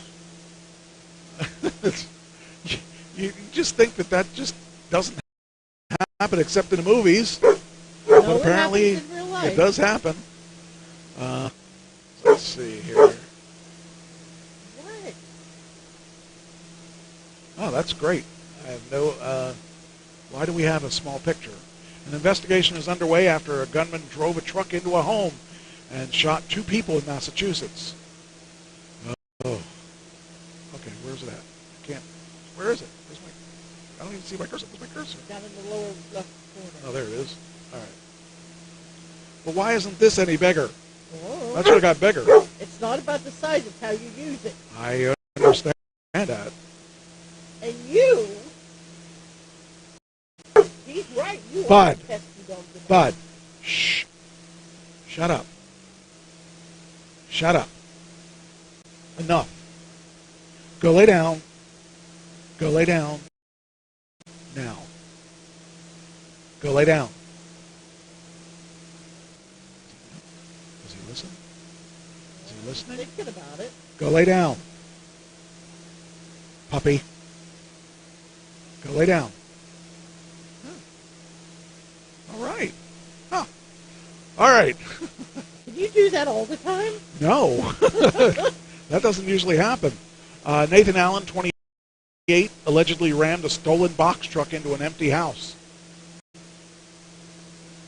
Shortly after the crash, Allen is believed to have shot 2 bystanders while trying to get away from the area. Well, that'll teach you never to help people running into houses. David Green, a retired black state trooper of Massachusetts, was shot 4 times in the head and 3 times in the torso. That is horrible. Yeah. I mean, it's bad enough to be shot once, But 4 times in the head, 3 times in the torso, that's a lot of shooting. It's just crazy. It's but it doesn't explain Romana Cooper, a black Air Force veteran, was shot 3 times in the back. Wow. The person was busy. Green died at the scene while Cooper... Oh, shoot, I can't see it now. Hey, stop. Wait, I can't read it. Green died at the scene while Cooper was pronounced dead at the hospital. The suspect was later killed by police. He should have been killed more than once. Sucks. An incident is being investigated as a hate crime, as troubling white supremacist rhetoric from Allen was allegedly found. Those kind of people just, I can't, to hate a whole race of people is just unbelievable. I mean, there's... Are troublemakers a race? Yeah, should be. They should be erased. But, because it actually says she's a What Burns My Trash segment, so I told her to call in after we're off the air. We don't want to look at her. Or if she's going to be here next week, she can do it tomorrow, next week. Okay. I don't care. What's this? What? Dawn says, ain't that the truth? No, I'm reading. Somebody left a message. Oh, and I use it very well. What? Look at Dawn's comment, and he's responding to it. Wait a minute. Okay, I got to go back up and... Okay. Ain't that a truth? Not the size, it's how you use it. And then he's like, and I use it very well. No. Maybe I should have not read that. Anyway. Asked for it. I have a Toyota. No, I don't. I sold my Toyota. No. I have a Toyota, and I'm very happy with my Toyota. All right. Next. No. Okay, hot air balloons. Love them, but would never ride in one and have never ridden in one. I thought you said you wanted to ride in one. I do want to ride in one, but Okay. I want to be knocked out because I'm scared of heights. Well, why would you be knocked down? Because then you can't say you even enjoyed it. Well, you take pictures of me in it, then I'll believe I did it. Well, here's another way to be knocked out. All 5 victims identified in deadly hot air balloon crash in Mexico, New Mexico. There you go. That's the best reason for you not to go on one. I don't understand the fascination with it. When I was younger, I remember... It's just the fact of going up in the air. But you won't even ride in a plane. I haven't ridden a plane. Yeah, well, you'd be better off riding in the plane. You know, just... Do you realize you being can't... around in there and being so quiet and just floating. And dying. Well, yeah, okay. You only There were live once. There were 2 hot air balloon things this past week. Did they crash? No, they bumped into each other? no. I don't know what happened here. It says authorities on Sunday released the names of the pilot. Can you be considered a pilot? Yes. Really? Yeah. You're not piloting. All you're doing is giving it hot air because But you can't. have to guide it as You to where to can't. go. You cannot do that. You I don't know. cannot. How do you know? You ridden in one? I know the logistics of an air balloon, and people say you cannot control where they go. You can control a little bit about where they go, but not a whole lot. So, Well, that's still a little bit of a yeah, pilot. and that's why I'm a lot about not going in it. That and the fact that a wicker basket, come on. I'm a fat guy. I don't do well with wicker. Reinforced bottom. Nope, not going to do it. Think about this. This is too little of space and too much of Well, the too little impact. space I will agree with. No way would I do that. There's just no way. New Mexico police on Sunday identified the pilot as 62-year-old Nicholas Meleski and 4 passengers, 4 people. How can you fit 4 people in there? There's not. Oh, no. Well, guess what? They're all old too. They all died and they were all old. They identified the pilot as 62-year-old Nicholas. 4 passengers as Susan Montoya, 65, John Montoya, 61, Mary Martinez, 59, Martin Martinez, 62, and guess what? You did something stupid, you died younger than you should have been. So I do not, anything that looks like that, nope, not going to do it. Anything that could take my life away, not going to do it. And anything I don't have any control over, definitely not going to do it. So that's why I drive all the time. I have control. Not all the time. Well, the Tesla's not driving. There's times that you will let me drive. When was the last time you drove my car? When you 2018. Okay, that doesn't count. I had no control over that. Yes, you did. I was dying, so I had no control over that. Yeah, but it was when you were getting out of the hospital that I drove. Because I had no drive it to control the of hospital that. for you. I couldn't say no. Anyway, all right. Dauphin County Sheriff warns of scam artists. Now, I talk about scams from week to week. Yes, you do. Not every week, but a lot, and it just they don't end. So it says scammers impersonating law enforcement officers. Now, I think I have talked about a similar thing to this before. So what happens is the scammers identify themselves as a law enforcement officer and give you a chance to pay for your fine that you didn't even know you had. So, oh, look at this. This one I can play. Oh. Okay, how do I do it? All right, I don't see. Where's the freaking... Oh. All right, so I got to... Enforcement officials and trying to take your money. Yes. There are things that we all need to remember so we don't become a victim. Dauphin County Sheriff Nick Clementi Jr. says the bad guys are now targeting people with real estate licenses. Oh. These are professional this people one I that didn't are being know. targeted. Oh, wait, right this now. is one people that are Ashley busy was in their talking lives. about. Oh, this is really interesting because it happened to somebody I know. Yeah. All right, here we go. And they're getting phone calls and stating that they're in contempt of court. And that's different. these scammers, they're doing a little research. They're actually looking to see what these people do for a living, and they're attacking their professional licenses. The con is specific. Judges and sheriff's deputies call and say you've failed to show up for jury duty, and now you must pay a fine or lose your real estate license. Oh, wow. One victim recently lost $2,000. They are told to go to a convenience store and pay with cash cards while the bad guy remains on the phone waiting for the codes. Committee says it doesn't stop there. They had to. Okay, so the first thing that triggers this, that tells you it's probably a scam, is that gift card. They do not ask for gift cards to pay your fine. And you should know that up front. And a lot of the scammers do use gift cards, and the gift cards don't go to the courts. It usually goes to Nigeria, and they can't stop them once you give them those gift card numbers. So what they'll do is they'll talk you into going to your local 7-Eleven, Turkey Hill, Dollar General, Walmart, CVS. the green one. The Walmart that starts with green. It's not a Walmart. Whatever. Green Dot. No, I don't know. Green Dot's a card. Yeah. I'm talking about the store. We don't have them around here. Green Stamp store? No, we don't have them around here. Green stamps are all gone. Yeah, that's the 70s. What are you talking about? I was going to say, that's the only thing green that I remember. Yeah, well, you're way, besides your green. With envy. I don't know why you would be. Because I don't have a new car. Oh, I don't either anymore. Mine was new. Anyway, if they ask for gift cards, you know it's a scam.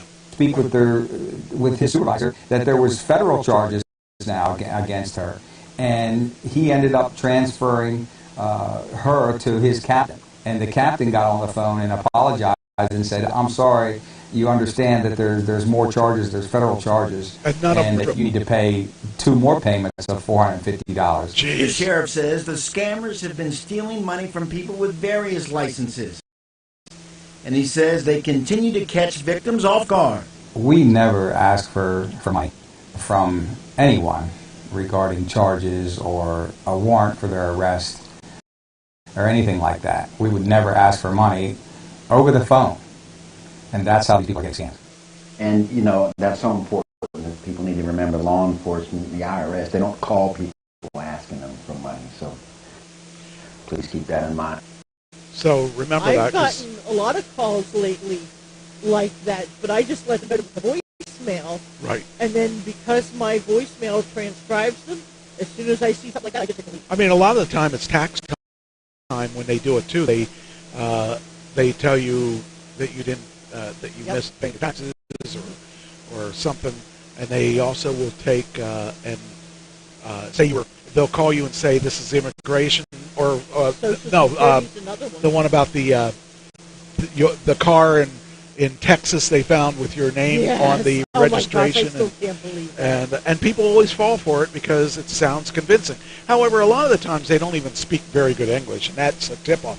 But some of them do. Some of them speak really good English, and it's harder to detect that they have an accent.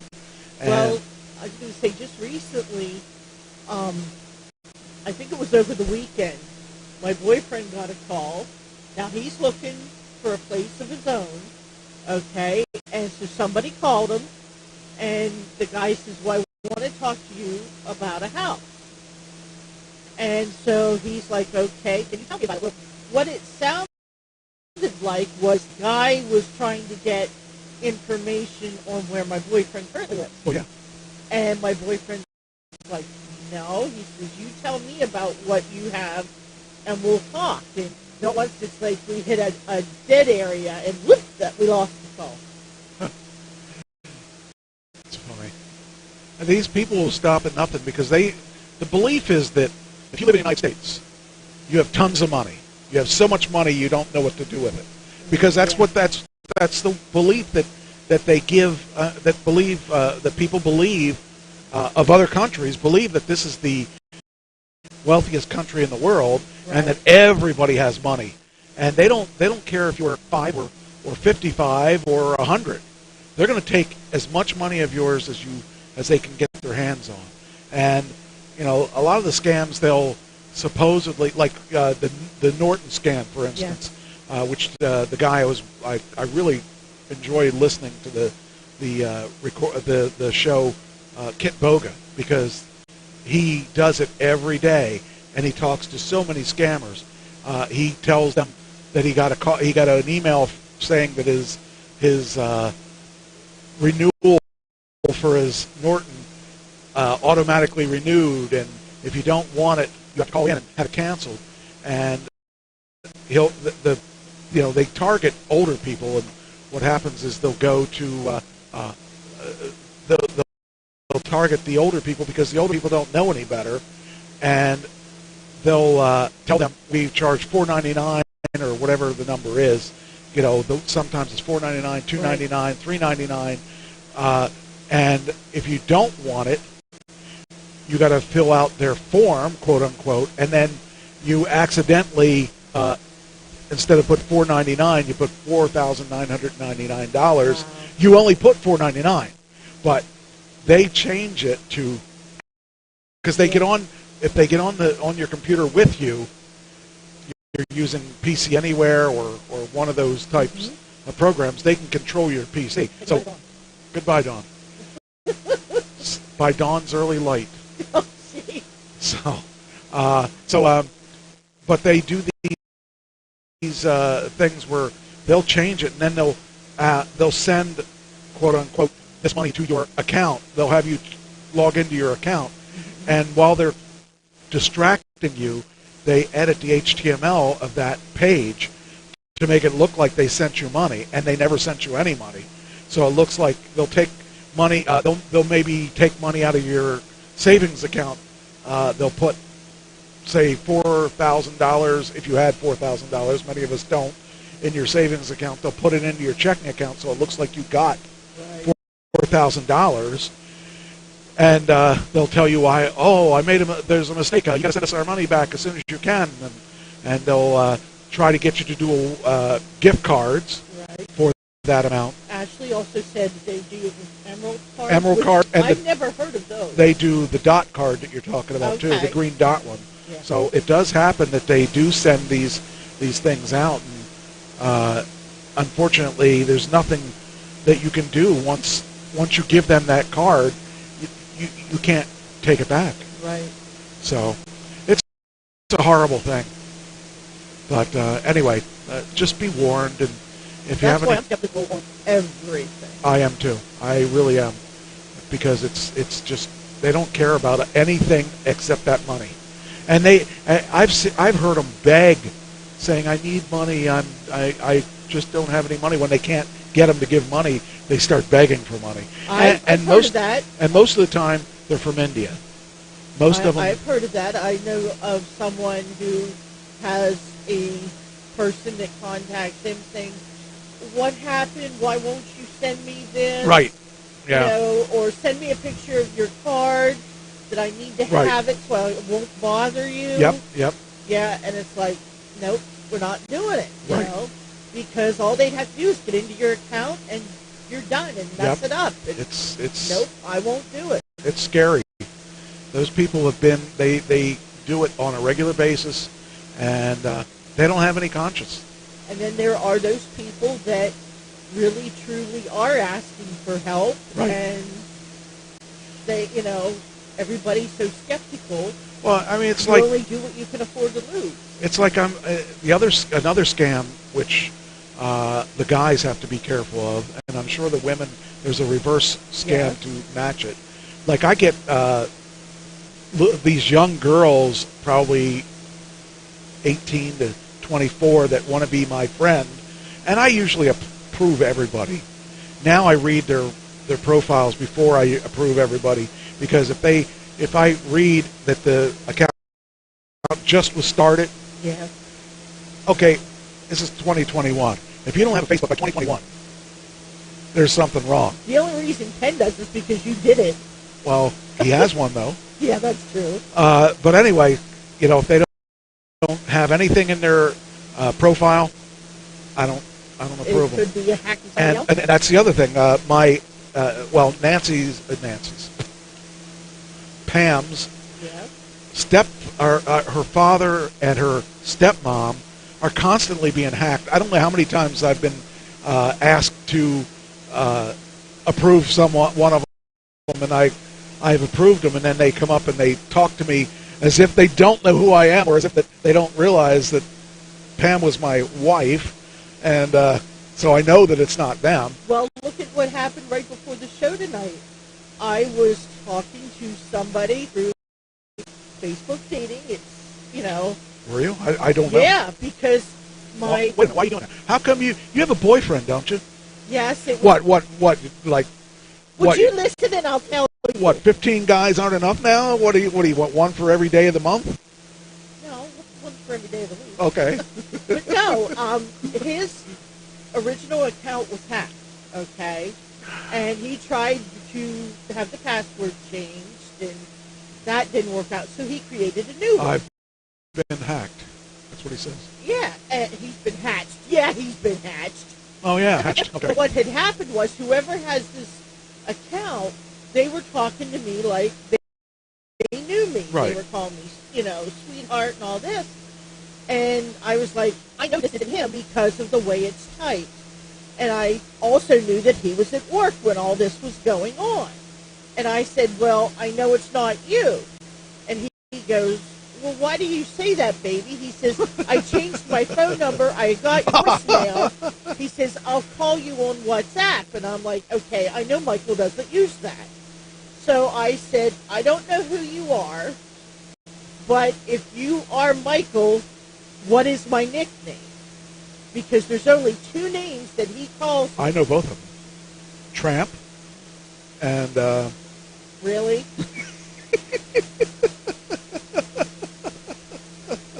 Oh, no, Lady. He's the tramp. Well, this fake Michael tried to call me darling. And that's how I definitely knew, because Michael never called me darling. Don't you leave me. It's always one of two names, and darling is not it. So I recorded him.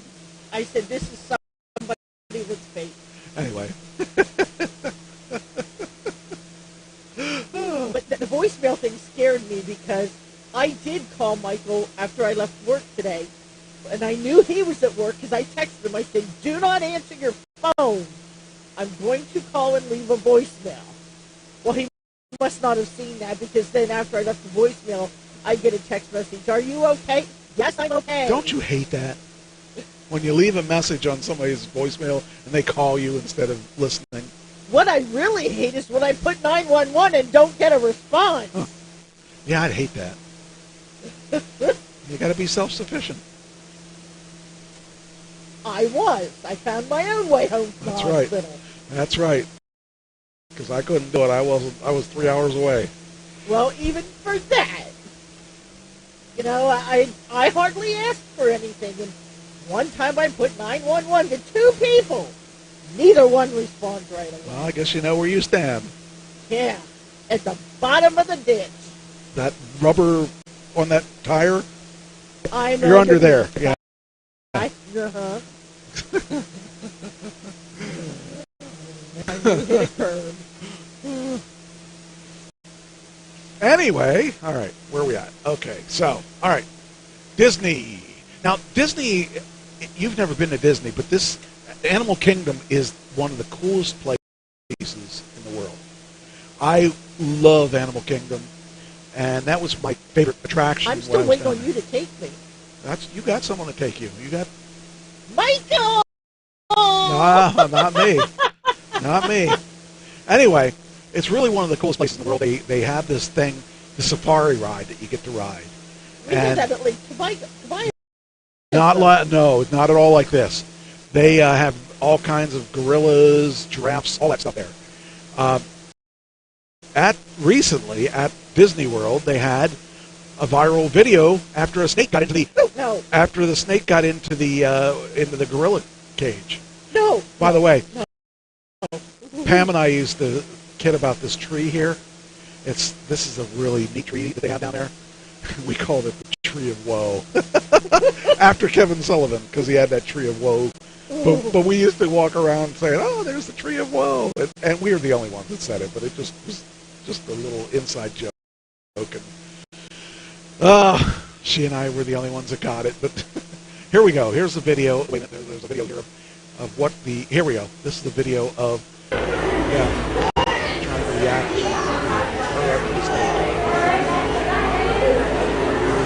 There they are. There he is.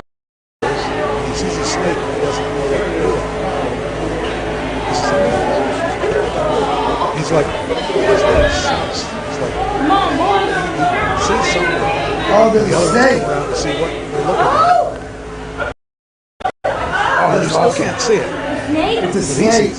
He said, there's a snake. What to do with it? oh, shit. So I just got oh, Big Dad.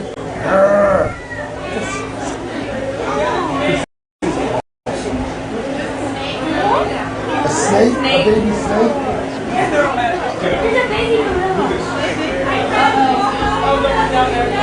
Oh, Grandpa.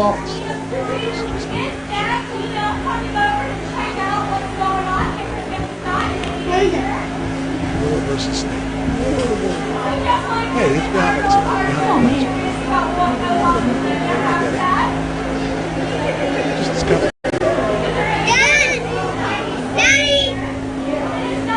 It's like they were captive. They'd never seen a snake.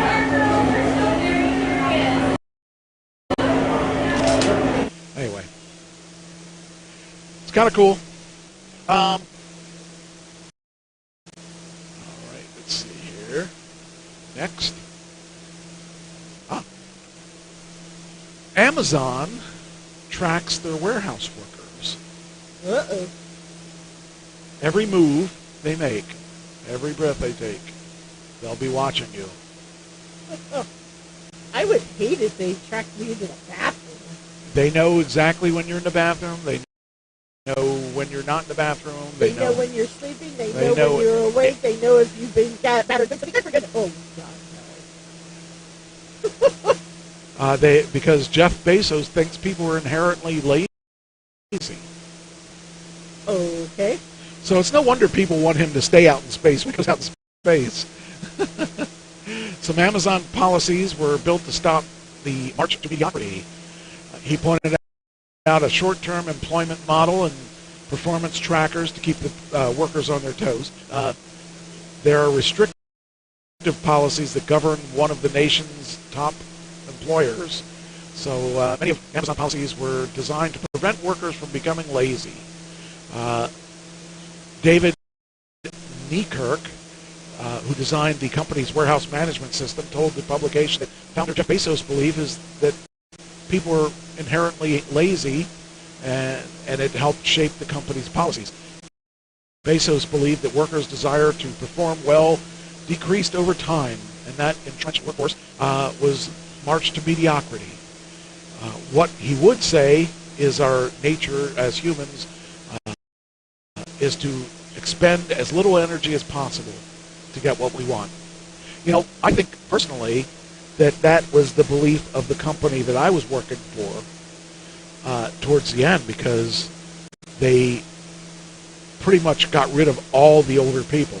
Right. And they were pushing, I was one of the last older people that was there, and they were pushing me out, and I just said, screw this, I'm just going to retire. I don't need to deal with this kind of crap. So, yep. All right. Yes, get those new glasses. That's what I've been saying. Yeah. Don't know. Well, I have Ashley wants to call in, and I'm trying to find out why before I say anything. Well, because she says she has a what burns my trash thing. Next week. Well, that's what I told her, but she goes, here's one that's better, and so I'm trying to We'll find let her out do two what of it them. is. We'll let her do two next week. Okay. The problem is the phone is somewhere. You don't know where I think it it's is. down here. Oh, you moved it. Yeah. Well, we haven't used it because I need to work on the phone system. I really, Nietzsche and I did this thing the other week. He called in on this special. See, I have a phone system that comes with this program, and we tried to make it work where it's kind of cool. If I could get it to work, it'd be really great. You could call in on your cell phone, have video from your cell phone come through and be live on the air. I didn't get the audio. The audio didn't work, but the video worked really cool. So I need to work on it. I need to spend some time with my cell phone hooking this up to see how it what works. we should do sometime, too, and somebody had said to me about this, that if I ever end up where, like, let's say I'm at home in bad weather and still do the show. Well, you would be able to do that through this. I could FaceTime you and put a camera on your phone. You remember we tried to do that with Brimstone. Oh. And that's why I've never worked out all the problems. So the problem is I haven't done it successfully. So I need to work on that. That's one of my plans for the future. Because I want to... Probably this weekend. No, not this weekend. But I probably will be working on that in the near future. Because I want to have the thing... I think it would be really cool to be able to use the internal workings of this program, because you could, there's so many... I could start having guests again and feel that it was a good thing. That's one of the reasons I haven't had guests, because I just don't really understand it. I need to do research on it. So, but that's what we'll do. This RSVP card. So if you're having a wedding and you're going to have RSVP, you got to send out wedding cards, right? Yeah. And you got to make the card specific to what your needs are, right? And then you could have a cannibal. Let's say you were a cannibal. You want to have an RSVP. Just play with me here. Okay. Let's say I was a cannibal and I wanted to have a wedding, and I got to have my RSVP card. Okay. Let's see if this is what it would look like. Let's see here. RSVP. Your response is requested by September 22nd. That's okay, right? Yeah. That's all good. I mean, that's all it really needs to say, right? Right. And then it'll say, please initial your choice. You will attend or will not attend, right? Right. And then it'll say, let's say, I don't know. Let's say you wanted to pick your meal, because they're gonna have special meals, right? Okay. Okay. Well, let's take a look and see at this guy's card. Let's see here. Will attend, will not attend. Please initial your choice of entree: beef, pork, child. You get 12 or under child. A what? Beef, pork, or child. Oh my goodness. It's got to be 12 or under child, but oh my goodness. There's laws. I mean, can't have a 13-year-old child for dinner. Oh. Someone actually had cards that were, in the case one wedding RSVP card, one mistake drastically shook up the dinner options. We're guessing the couple meant to list the option for children's menu, but boy, did someone mess up. The RSVP card has gone wild since being posted on Reddit last week. So you got to be careful, because you don't want to post that you're serving children. If you serve children, kind of keep it on the down low, because a lot of people are offended by that. So, just my opinion. Yes, I agree. What, keep it on the down low? Yeah. I saw that and I thought, oh, man, that's horrible. All right. You're supposed to be a woman, right? Yeah. Well, I got one of them, too. Mine are real. So are mine, sadly. So, how young do you think the youngest girl on record for having a baby is? This is a trick question, isn't it? No, it's not. Actually, if anybody in the chat room wants to put what they think the youngest child, the youngest girl who had a child is, Ashley put it in. said 10. No. I'm going to say 8. 8? Holy cow, you're sicker than I am. Michael says 11. 11 is right. 11-year-old girl reportedly becomes the UK's youngest mom to give birth. Now, other countries, it is possible they could be 8, by the way. It could be 8 in India and other countries like that. So, and it could be 10 also. We have a 10 and we have an 11. The 11 wins. I should have said that it was in the UK. So, but it is 11 in the UK. I can't even imagine. Like, I think of Jamie's kid, who was 12 when she was living with me, and I can't even imagine, like. But look at these teens who were 13, 14 in the United States that are becoming pregnant. It's just nuts. I mean, even 12 and 13, but 10 or 11 or 8. I mean, that's just. Hey, sometimes even 18's too young. Yeah. I was 18. Sometimes 30 is too young. Yeah. So, sometimes 45 is too young. Oh, that's crazy. But that's just 11 here. It says here an 11-year-old has delivered a baby and believed to what? Ashley sent me a picture of Wikipedia that said this Lena Marcella Medina, I don't even know how to pronounce that, is a Peruvian woman who became the youngest confirmed mother in history when she gave birth aged 5 years, 7 months, and 21 days. How could you? How? She is also the youngest documented case of precocious puberty. I don't know what that means, but it sounds bad. I don't either, but... That sounds bad. I mean... She was born in September 1933. So her kid is 5 years younger than her. Yes. I can't even imagine that a woman or a girl's body is developed enough to do that. Well, I think that's what that precocious puberty... Let me see what I can find. That's crazy. I think the person that made her pregnant should die. They should cut off his penis. Just, that's... I can't, The parents deserve to be killed. Because that just is wrong on every possible level. Okay, that precocious puberty is development of sexual maturity earlier than the normal age. It causes rapid growth of pubic or underarm hair, acne, and adult women.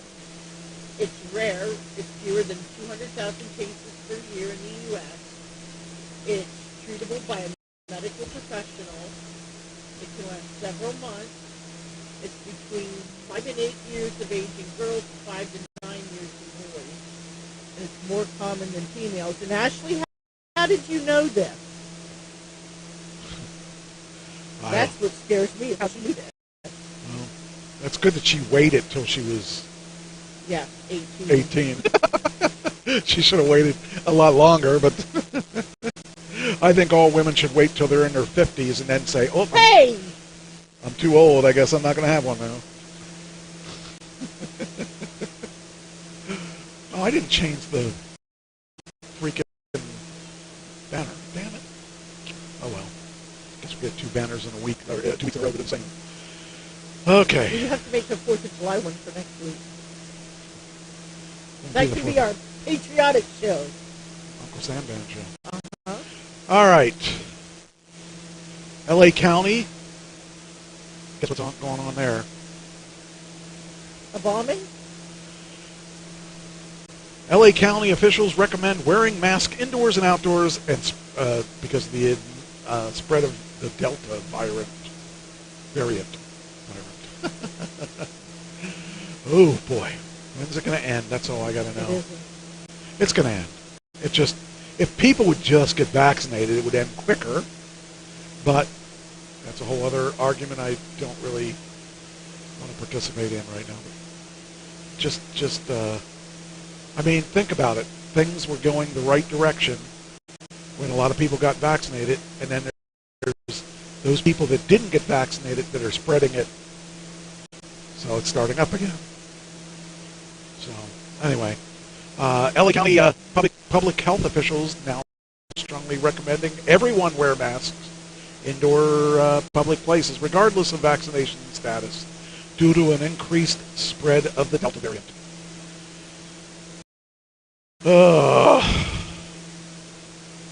It only hurts for a second. What are you talking about? The shot. Oh, mine didn't hurt. I mean, the first shot that I got hurt my arm a little bit for about 24, maybe 48 hours. Yeah, but I'm saying the initial pinch. I didn't even notice it the second time. I didn't notice the first time. The second time. I did my drive-through. I just drove through, and they held your arm out the window. Yep, and that's it. Well, actually, it told it to put it down, and they reached in, and I didn't even notice it the second time. I was like, "Wow, is it done?" So, But how did you do that where you had to wait for 15 minutes? They had. That's what they wrote on the windshield. Yeah, they just had like 6 or 7 lines because people were, as you came in, you went into a different line. Okay. So this is the strangest thing I've seen in a while. Man accused of suffocating $10,000 worth of lobsters at Cape Cod seafood market. Now people are not suffocating people, but lobsters. My mom would be unhappy about that. Mm-hmm. She would say, "Hey, give me them lobsters." Oh, this world's just going to crap. But anyway. That's just... Crime doesn't pay and lobsters aren't cheap. A seafood market in Massachusetts lost thousands of dollars of seafood after a local man allegedly tampered with its live lobster tank. Authorities have taken a suspect into custody after identifying him from a security camera. The Sandwich Police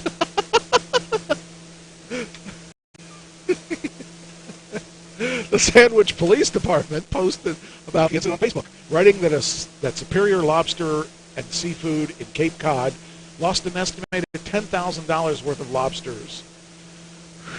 The restaurant manager didn't discover that the tank had been tampered with until 6:30 a.m. on Friday morning when he arrived at the market, and of course the lobsters were dead. I can't understand why someone would do that. It's just so stupid and pointless. So what do you can't brag about it, because if it goes on Facebook and you brag about it, you're going to jail. True. So what are you going to tell your friends, 1 or 2 people? Really? And they'll be like, well, share the food with us, Well, they killed it. Yeah. You can't eat it because it's not fresh. Lobster dead when you eat it? Well, yeah, but you gotta. It's like when you kill a deer, you hit a deer on the road. You find a dead deer on the road, you're going to take it home and eat it? You don't know how long it's been laying there. If it just happened. Maybe. But it didn't. That's the thing. They don't know when they actually died because they came in at 6:30 in the morning and found it.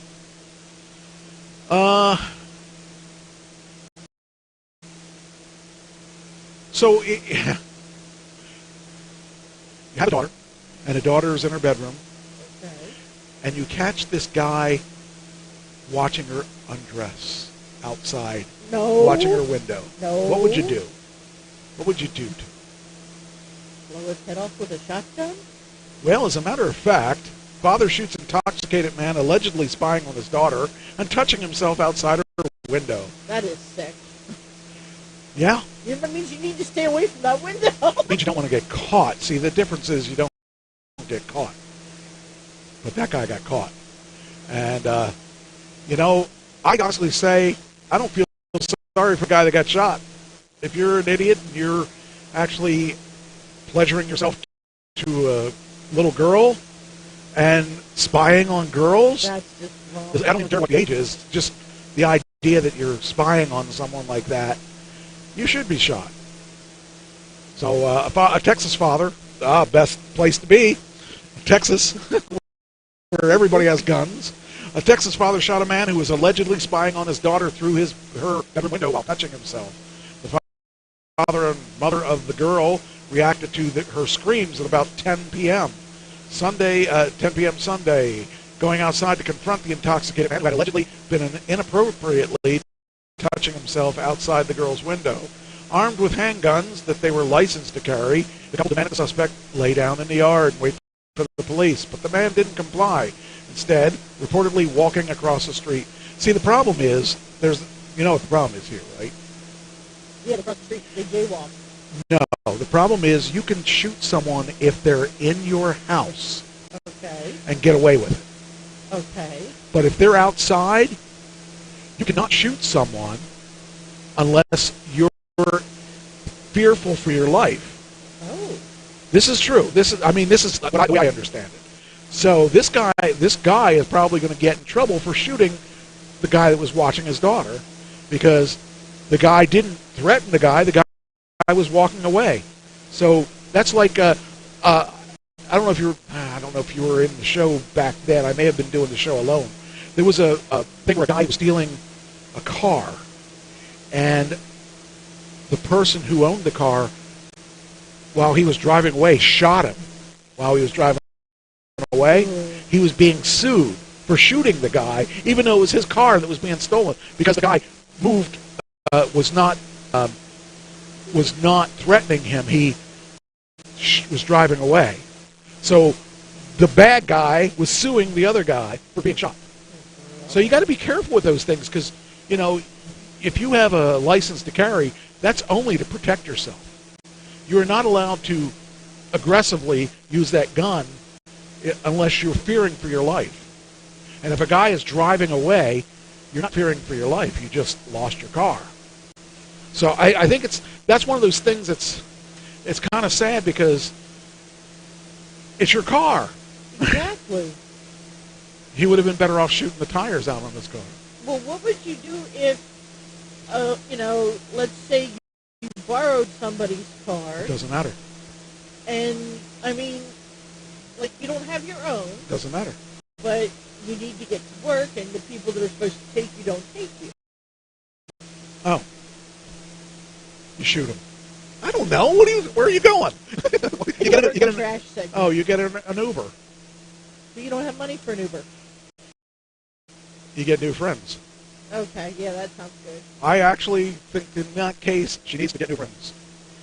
So, that's my honest opinion. And we'll see what happens.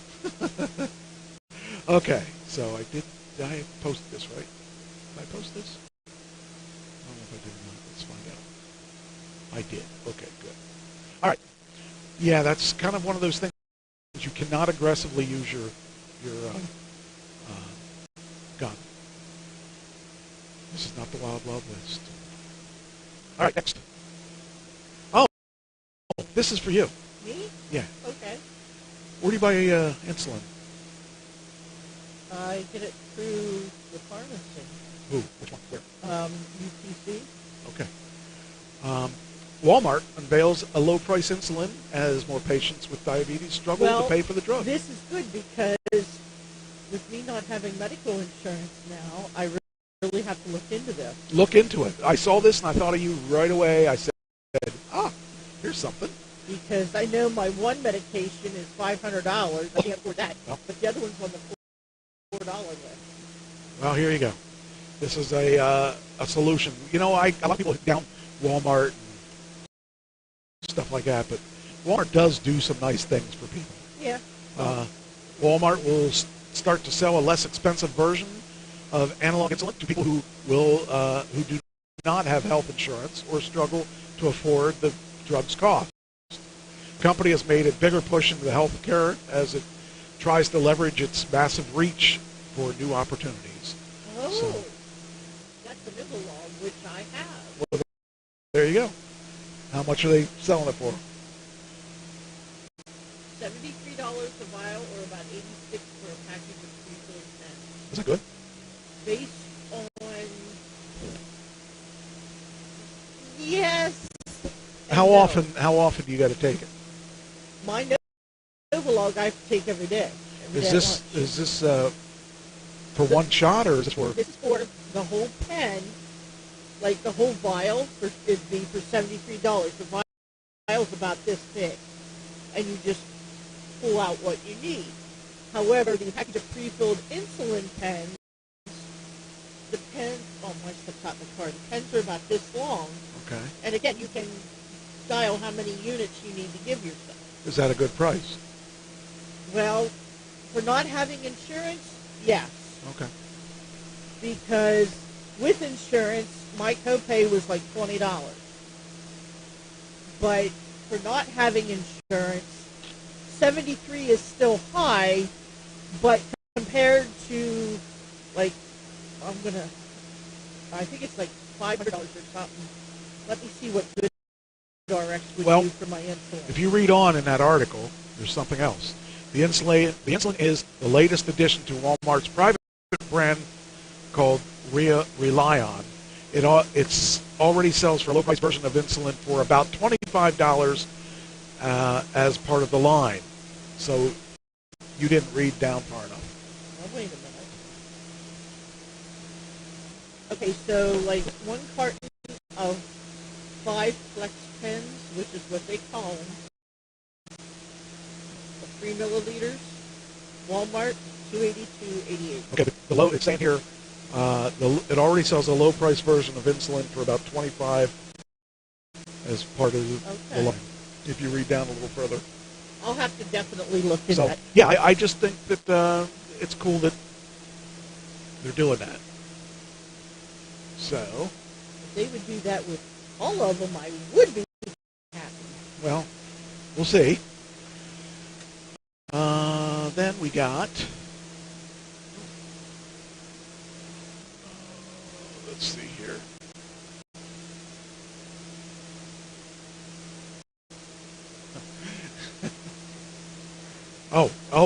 Okay, this is a local thing here. Pennswood standoff continues. Apparently there's a standoff where, I don't know if this is still continuing this is as of today at 10. Before noon on Monday, Dauphin County Communications Center received several 911 calls reporting the sound of gunfire from the surrounding block.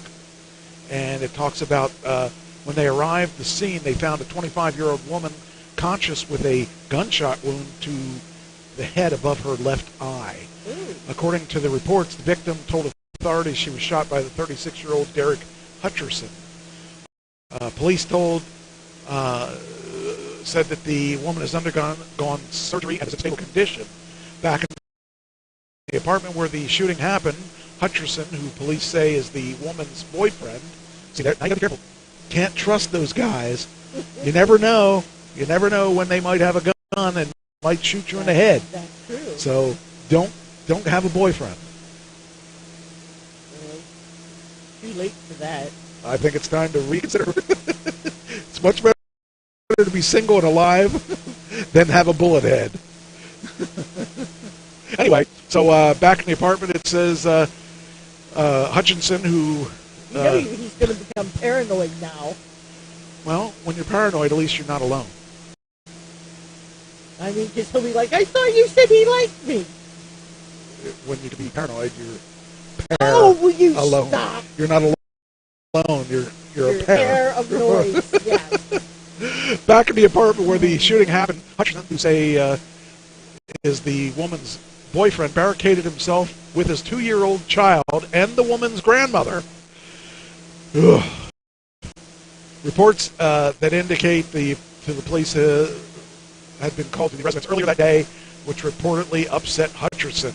Since that time, the Dauphin County Crisis Response Team has been working to bring a peaceful end to the standoff. Officials say they have been in contact with the suspect and hostages, who are all okay as of Tuesday at 7 a.m. I don't know what it's like now. I do have a link that's... Do I have a link? Oh, I don't have a link. This is the updated. This is the most updated. I don't know if it's still going on or not. But that's really, yeah, well, it's kind of weird to think about these unstable people. There's a lot of them. Yeah. And, you know, and those that have guns that are unstable are even scarier to me. So, I don't know. It's just definitely weird. I wonder what that, let's see what this report says. Let's see. Let's redo this and see if that report has any updates. Because I don't have any updates as of 10 at 1. Shh. Don't push it. No, he's just looking. He's saying, I'm sorry.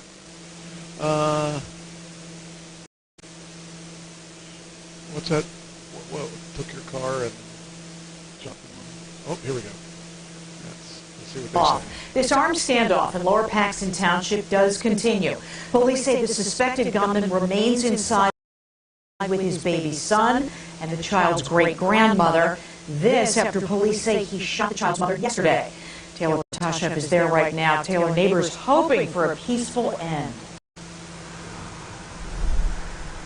That's right, Alicia. We are on hour 30 of the standoff. Throughout the day, we've seen emergency vehicles going in and out of this complex. But as of right now, the suspected gunman, Derek Hutchinson, is still inside. And we talked to neighbors who live across the street from the complex. They say this whole situation is unnerving. Trying to make me feel bad. According to a criminal complaint, police got the call around noon on Monday that a 25-year-old woman was shot in the head. Investigators say they found the woman awake and she was taken to the hospital and is now in stable condition. Police say she told them the father of her 2-year-old son shot her. Court documents identify him as Derek Hutchinson.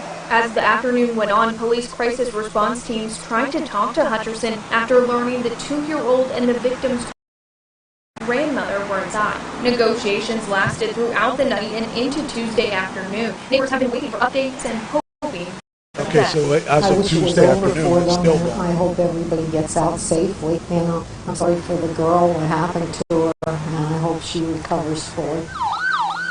According to the court documents, police had been called to the apartment earlier on Monday for a domestic incident. They say the victim's mom made sure Hutchinson left before he came back sometime prior to the shooting. Police also confirmed they have seen a Facebook Live video that appears to be Hutchinson confessing to the shooting.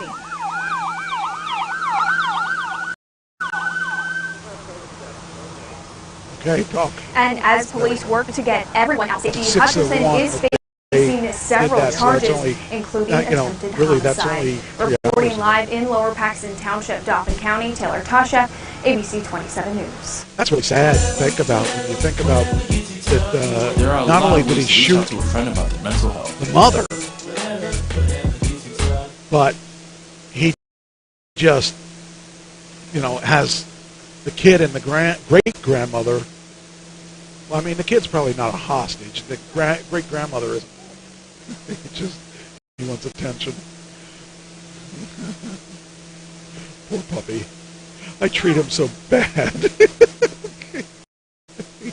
That's his opinion. Yeah, his opinion is I'm a bad, bad man. All right. Now, this is the strangest thing that I've heard in a vehicle thing. Tesla owner gets a parking ticket from GM parking because it's. Why do you think they got a ticket? Because they parked in a no parking zone. No. Because they considered it a foreign car. Oh, now this is the story here. So this particular GM parking area, they have one section for foreign cars that you can park, one section for electric car or American-made cars. Okay. So here's a funny light post about a Tesla owner who received a parking ticket from GM when parking in a lot at an assembly plant in Missouri that's meant for domestic vehicles. GM's parking attendant believed Tesla was a foreign vehicle, but little did they know it's actually more American than most of GM cars, because most cars get parts from overseas but are assembled in America. Right. Most, now I should say, let me say that again. Most domestically made cars, like we have a plant in, say, Ohio for GM. I don't know if we do or not, but let's say we did. Okay. The GM plant puts the cars together in Ohio, but they got to buy parts from somewhere. Right. Well, you know, like we did that thing on AEW. The owner's dad is a billionaire for selling car parts. Right. Well, he buys car parts overseas and brings them here. So, you know, it's a big business. But anyway, so it says something you may not know, I certainly didn't, is that many automakers have parking lots dedicated not only by their own vehicles, but dedicated to domestic and foreign vehicles. In other words, some car manufacturers surprisingly maintain dedicated parking spots at their facilities for vehicles of their own brands, but they also go as far as having dedicated vehicles to only American-made vehicles and others to foreign vehicles. So Chevy is an American brand, but it's got a foreign part to it. Well, and they also buy cars that are made foreignly, and they also make them domestically. Like, I know that many of cars are made in Mexico. Oh. Well, that's not a domestic car. No. It's a foreign car. So anyway, so it's in any case, when the Tesla Model 3 owner came out to the facility last week, they parked appropriately in the non-GM domestic vehicle parking lot. But they were surprised to find this ticket. It says, here you have, notice this vehicle is improperly parked at the following reasons. Now, one of the reasons that it would be parked incorrectly is parked in disabled person's area, which it wasn't. Parked in a no parking area, which it wasn't. Parked in reserved or designated spaces or areas, which it wasn't. Parked in two spaces, which it wasn't. Blocking the driveway or access, which it wasn't. And then he checked and had to handwrite foreign in parked in domestic lot. And that's why it's funny, because yeah, I agree. Because, you know, it's one of those things that Tesla is actually more American than Chevy or Ford, because they do more of the manufacturing in the United States than they do, than the others do. So, so it says here, as you can see, the reason for the ticket, which doesn't come with a fine, is listed as foreign in the domestic lot. GM said, like many of our manufacturing sites, has a parking policy and designated parking spot for GM vehicles and non-GM domestic vehicles and foreign nameplates. Plant security inadvertently thought the Tesla was a foreign car and wrote a ticket. The irony is, here's what I was saying, is that the Model 3 was declared the most American-made vehicle by Cars.com, and American-made index just last week. So just last week. All right, you coming through? Come here. Come here, Pop-Up. Come here. You're a good boy. Yes, you are. Yes, you are. Come here and run the show. Time for you to tell a puppy dog story. Yes, I know you've got one. Everyone's got a puppy dog story. I got a puppy dog, but he has a story.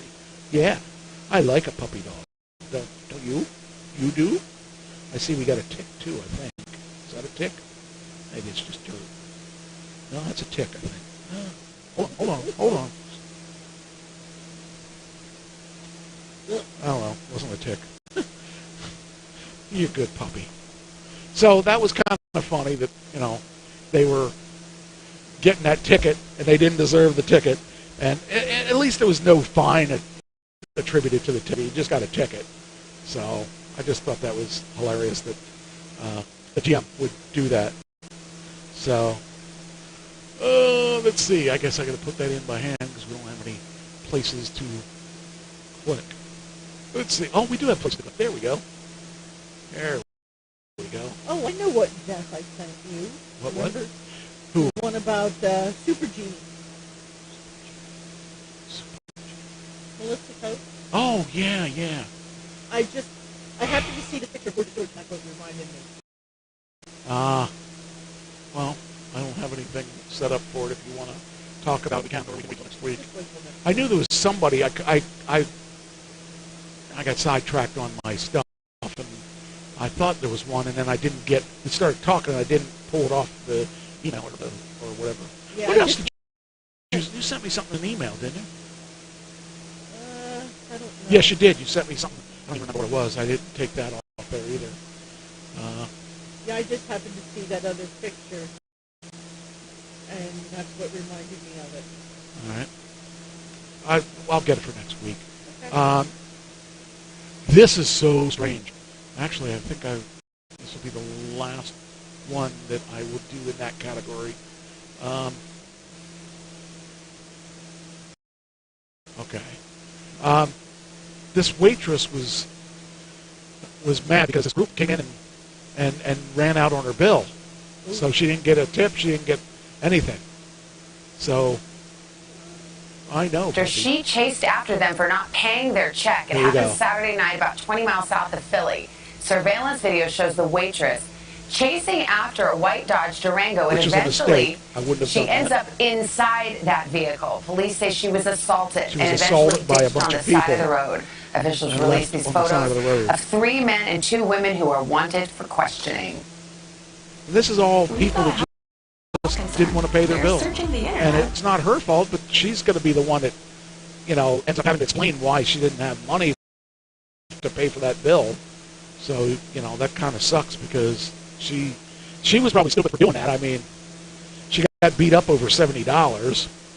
And so it says here that New Jersey's looking for 5 people who abducted and assaulted a waitress who chased after them and over an unpaid $70 bill. The group ran out on the bill at the restaurant, and the vehicle running, the headlights on. They're ready to flee the area. The back door's open. I know, it's sad. It's so sad. Yes, it is. Oh, what's up, puppy? Yeah, my puppy dog's starving to death because I never feed him anything. Yeah, he's wasting away into nothing. Yeah, he ate half of my sandwich tonight. Is this what you want? As if I didn't know. You gonna eat it? Here. There you go. Just eat it. Don't try to run away and start barking again. All right. So anyway, that poor lady, she should have never run from that. Run to try to, she's no superhero, that's for sure. But it's sad because people do that they shouldn't run out on their bill. If you can't afford to eat, don't eat. Don't eat there. It's don't make someone else pay. I know whenever I go out to eat, I always feel like I'm being watched because if I go to use my check card to pay the bill, a lot of times I will put the tip on my card as well, so I don't have to carry cash on me. Right. But it's like I always feel like people are watching me, and it's like, gee, she's going to stiff that poor waitress. No, I'm just having another way of, I have a good story here that I think you'll find interesting. So, if you were transgender, And let's say, for instance, you wanted to go to a restaurant. And let's say you are presenting as being the opposite of what you are. Let's say you're female male, and let's say you want to pay for your stuff. Whatever you are, whether you're a restaurant or a store, whatever it is. Okay. How do you give your card, credit card, without someone questioning it? Well, see, I think it's more common now because... No, that's not the question. The question I have is, let's say, well, your friend or acquaintance that is female to male. Okay. Let's say he is going out and tries to buy something, and they say, wait a minute, hold on, that's not what your driver license... Let's say, I don't know what his driver's license says, but let's say that doesn't match your driver's license. Well, see, the reason I'm thinking what I'm thinking is because just over the weekend, as a matter of fact, on Sunday, Michael and I were driving back to his place, and we wanted to do something nice for his roommate, so we decided to get an ice cream cake. Well, I didn't want to get out of the car. I don't blame him. So I handed him my credit card. So it's going to say Tricia right on your credit card right that he's going to take out. Right. And the question.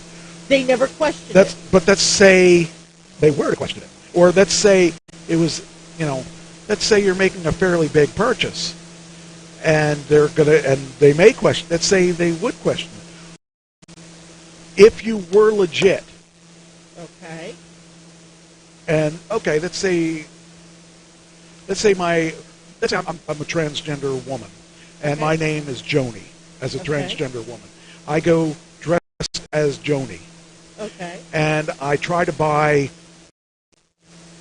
I don't know, an expensive watch. Okay. And they say, that says Mike Trash on it. Right. And you say, well, that's me. You don't want to say that because you don't want to be identified as Mike Trash if you're presenting as a woman, right? I would say, yes, that's my boyfriend. Okay, well, the correct answer is there's now a transgender credit card. Oh, wow. Citibank has one of the cards. There's very few that have it, that you can get your card and you can put, you'll have your name, like I would have Mike Trash on mine. Right. But you can order a second card and you can put any name on it that you want. Oh, that's good. That's a good idea. So you could be Joni, right, or whatever name you want to be. But I think that shows leaps and bounds what the transgender community needs. Because I think you could probably also do that with any credit card you have, or order like what they call an authorized user. Yeah, that's kind of what it is. It's an adapting that authorized user, but that authorized user would have to be, if I was doing it for you, I would have your name on the card, and I would just be responsible for you paying it. Yeah. You're now doing it with a person who doesn't have any other ID. Right. Because, unless you actually transitioned and got your birth certificate and all that other stuff transitioned over, you're kind of screwed. So, but the thing is, people aren't really. I don't remember the last time anybody asked me for extra stuff when I order. Just because you can also go online and with anybody's card and do whatever you got to do. But the thing is, I just think it really helps leaps and bounds, because now airports are also allowing transgender people. Well, have been for several years, but it's becoming easier to travel as your other self. What I'm saying is, I think that this is really nice for the transgender community, and it allows them to feel comfortable in their skin or their other personality. You can fly to another town not having to worry about, are you going to show your credit card? The airports just want you to have ID that shows who you are. But I mean, if you're out and you want to buy, I don't even know, just say a car. Well, car's not. A watch or something. It's nice to know that they don't have to feel embarrassed that it's that your name doesn't match what you are, what you're being. Well, I think getting a whole second set of credit cards in the other name, that way, no matter how you're dressed, you always have the right card. Okay. Okay, so some nice Tesla stuff I want to talk about, because we only have so much time. I usually do that last, and lately we haven't had time to do any Tesla stuff. We haven't had Tesla time with Trash. Yeah, okay. Or Trash is Tesla time. I like that. Thank you. Okay. I told you before, and now I can show you, there's going to be a $25,000 Tesla. Oh, wow, that's cool. They're trying to rival the VW ID3, which is their $25,000 electric car. So they're going up, because Volkswagen already has one, and so now you'll see that I've talked about it. Now we can actually see that Tesla is going to be putting out a $25,000 Tesla. And that's kind of cool, because people ask me, well, I'm not going to pay $150,000 for a car. Why would I do that? Well, that's the nice thing, is that you don't have to. You can actually get away with spending a lot less and get yourself a nice car, electric car. I mean, basically, everybody's going to have to deal with this, by 2025 or 2025 or 2030, depending which vehicle manufacturer. They're going to all be converted. By 2030, GM isn't going to have a gas car. So buy your gas car now, because don't wait and try to get it in 2030, because there's not going to be one. Stock up on gasoline while you can. That too, because as electric becomes more and more the norm. Buy an oil tank and fill it with gas. I actually had to buy gas the other day. Oh. For what? Oh, your lawnmower. My chipper. Yeah. My lawnmower is electric. Yeah. Oh, that's other than my riding mower. My riding mower is still So, gas. I need to ask you this. Okay, ask me. How did it feel going back to a gas station? I was mad at it, because two of the machines I tried to use my credit card and it wouldn't work, and the third one it did. So I was not happy about it. Such an inconvenience. So, anyway, Tesla's already receiving record orders for $25,000 car. It's reportedly sold out in many areas in many months, and it can't possibly produce enough vehicles to satisfy demand. The thing is that once Tesla starts producing this car, which will be next year, they're going to be focusing on this car. I don't know what the specs on this car are going to be, but it's going to be very interesting to see. They're going up against the Kia's Niro E. It's going against the Nissan Leaf and the Volkswagen ID3. I don't know what kind of mileage you're going to get. I would imagine it's probably going to be 250 or so, because it's the lower end. Oh, here it is, at least 250. Ha! See, I didn't even read this. But anyway, everybody be ready, because everybody said to me, well, I can't afford a car like that. Well, guess what? You can't afford a car like that. And with the Model 3 starts at $35,000. So when I was looking at Priuses, guess what? They were $35,000 loaded. The Model 3 is $35,000 not loaded, but you can put lots of stuff in it. It depends how much money you want to spend. If you're buying a brand new car, you can buy now it'll be $25,000, $35,000, $45,000, $55,000, and then we go up to $80,000 as an unloaded S or an unloaded X. So you got 25 for these new cars, 35 for the Model 3, 45 for the Model Y, 55 for the Cybertruck. These are all unloaded, by the way. These are not every option known to man. 80,000 for an S or an X, not loaded. and then they go up from there. So you can spend as much or as little as you want for a brand new car and still come in. And when you think about it, okay, so let's say you have a choice between a $20,000 gas car or a $25,000 electric car with all the same functions, with all the same features except that. What would you buy? Who's paying it? You have to pay either way. Depends on the payment. Let's say okay. Let's say let's say theoretically the cost is $250 or $300.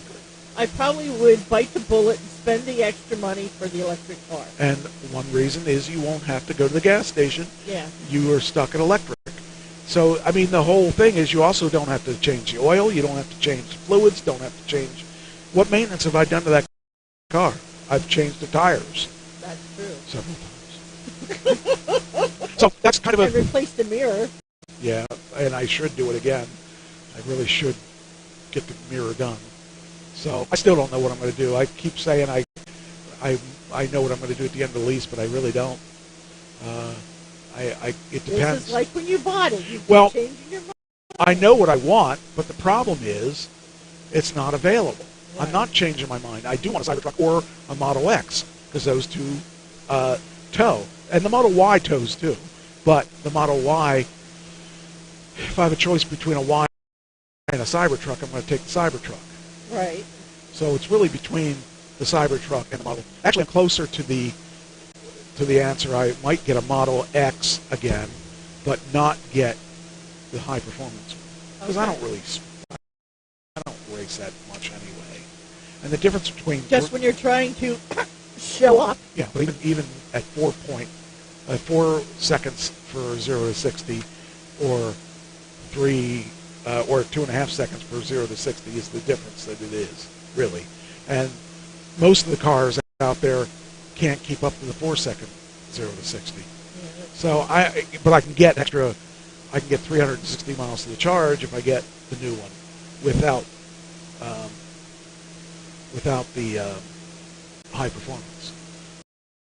So okay, next. Let's see. This is okay. So I said the biggest reason I bought a Tesla was what? The efficiency. Not the biggest thing. Well, there was electric and you didn't have to pay for gas. No, the biggest reason I bought Tesla over. Oh, because it was your first brand car. No. Oh. You're not remembering what I'm talking about, so I'm going to have to just bite the bullet. The reason I bought it was the supercharger network.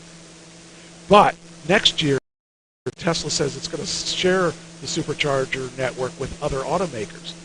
Now, think about this. The reason to buy a Tesla was the supercharger network, but the reason to have stock in Tesla, they're going to make so much money off this supercharger network that they've already created if they're letting other people use it. They still haven't taken my money out for the marathon. Really? I got taken out. They took it out mine a while ago. Mine hasn't. Huh. I wonder why that is. Nope, it hasn't. It's still there. You got a confirmation though, right? Yeah. I got the letter. Let me pull the letter up. Or I should say the email.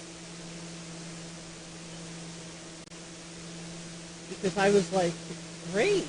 Well, I mean, it did take them a little while, but it shouldn't be taking this long, I would imagine. I know. I mean, I was surprised, and I keep watching. Huh. That's weird.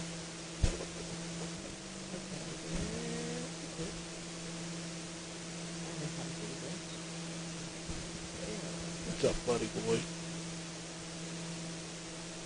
But anyway, while you're looking for that, the thing about this that will be important is that Tesla will make money off of supercharging.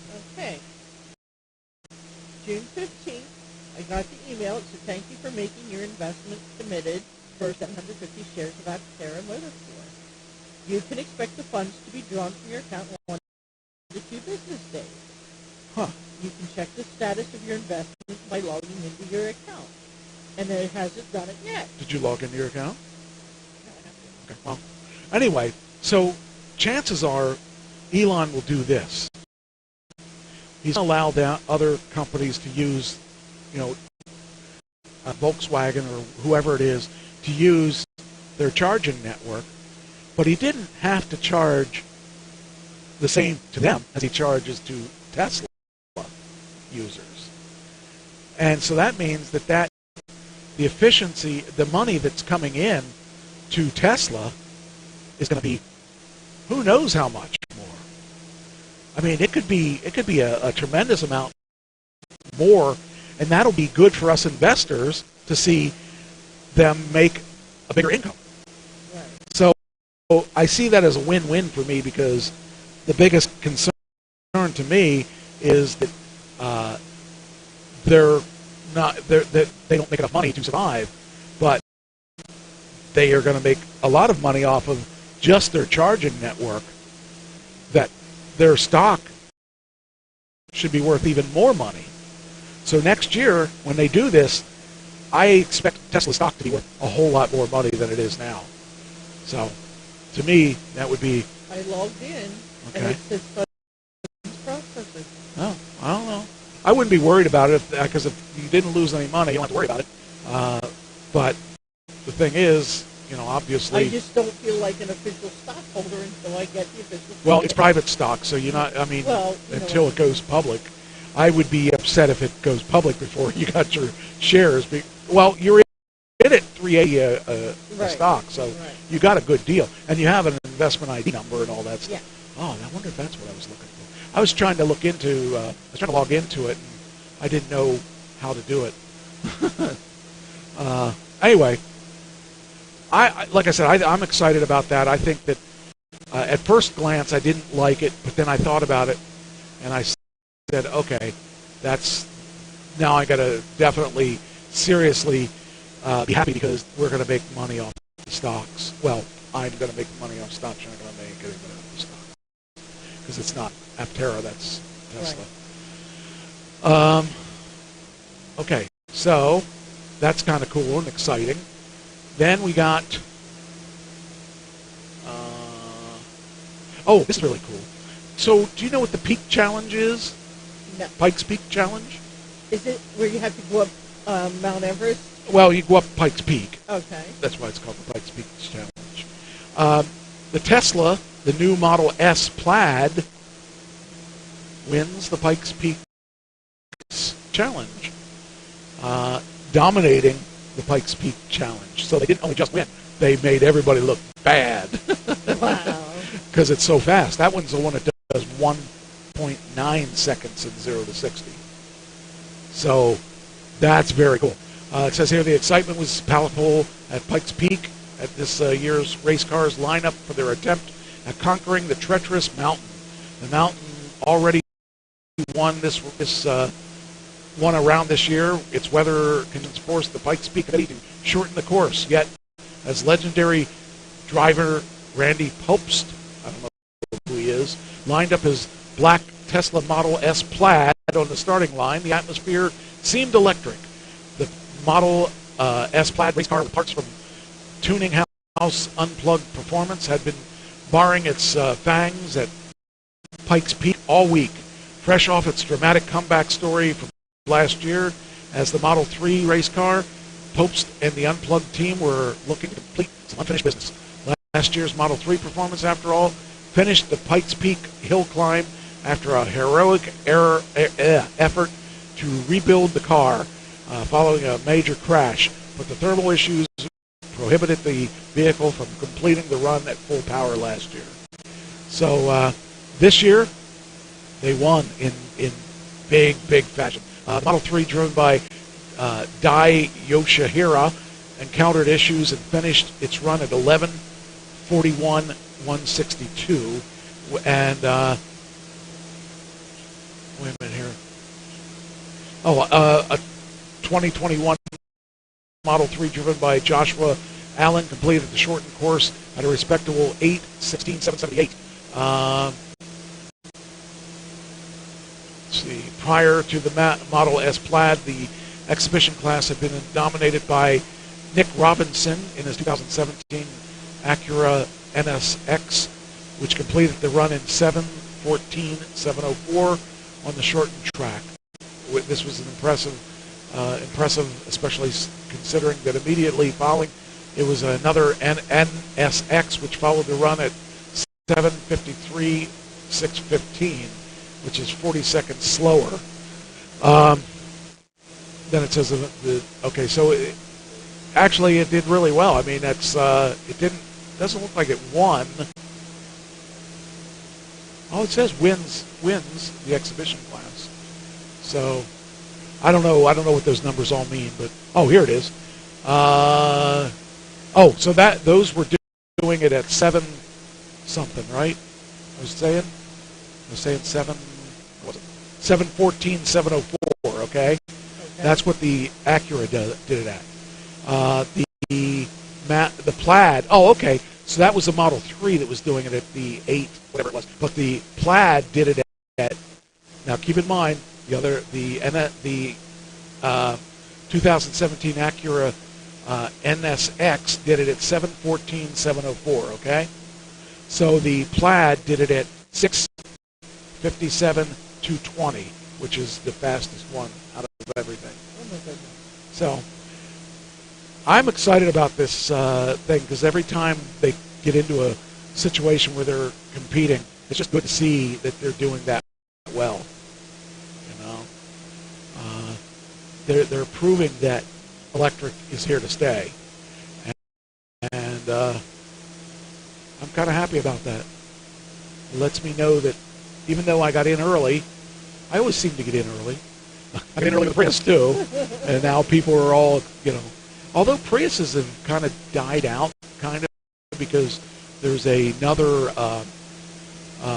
the Ioniq, which is basically the Prius made by somebody else, has actually better specs than the Prius does. So, all right, we got. Yeah, I'm trying to figure out how I'm gonna do all this stuff here. All right, then. What is more frustrating than, you know what icing is, right? Not on a cake. I'm talking what icing is with hockey? With electric cars. Oh, I know what it is in hockey. You know what it is with that, too, because it's when somebody parks their gas car in an electric slot. It's called icing because ICE stands for internal combustion engine. Right. So those are people that hate electric cars and don't want us to have charging stations. Right. Well, I was going to impress you, but I actually know what it is in hockey. So here is an icing thing. Here's the Tesla charger. Right. And this is a gas-powered PNG. Oh my goodness. A gas-powered company that gives electric, and every day is parked in a Tesla space along with this car. Because they're dealing with electricity that they can park in a Tesla? I don't know. They don't say. They said the owner observed that it was not just the PSEG employees that tended to block the designated charging spots at the Wawa station. Employees from Wawa have been observed to occupy reserved slots too. Some PSEG vehicles have been cited blocking superchargers, where actually worse, because instead of having 15 minutes, they leave them there for hours. So it's really strange to think about these electric company cars are blocking the spots for us to charge. And I just think that and most of the time, these spots are in the back of the Wawas, or they're off to the side. They're really out of the way. Yeah, and I never understood. Like when we went to that one in New Jersey, there were people constantly parking in the wrong spots, and it used to just really frustrate me because, if those spots are taken, well, we can't charge, and that'd be like, especially if you're down in that danger zone and like. Yep. Those people are just ignorant people. They think they're funny most times, but some people just don't think and they just do it, and it just seems like, I don't know, I just kind of don't understand. A little courtesy goes a long way. You know, I just think that it's... well, what would they do if a Tesla parked at a gas pump? If all the Teslas there, they would bitch, hey, we need our gas. Well, then stay out of our spot. That's the whole point. You know, it's about fair play. Right. Yeah, I don't understand. So, just kind of strange, but it happens. I guess we have to call it, huh? Oh, yeah, wow. Oh, maybe one more? That one. Oh, wait, we'll do this last one. Okay. You can have your own Jeep for $1,700. Brand new. It better not be black. It's Jeep colored. Well, there's something behind this. Remember last week I showed you those odd vehicles from Alibaba? Yeah.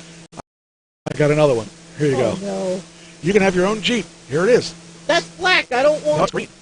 Oh, Army green. Okay. And it says U.S. Army on it. Okay, I'd be all right. It's a U.S. Army Jeep for $1,700. Someone bought it, and here's what it showed up as. And it showed up in a couple pallets. Now, you have to pay about probably $1,000 to ship it. But still, $2,700, right? Now, the thing I will tell you is this.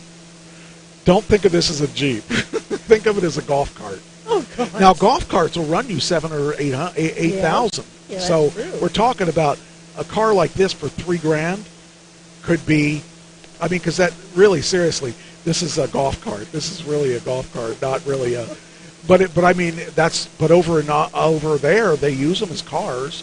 But it's a pretty... Some people around here do, too. And I would use this as pulling my little trailer back and forth to work on the lawn and stuff. Right. But it's actually pretty cool. There it is. There's the back of it.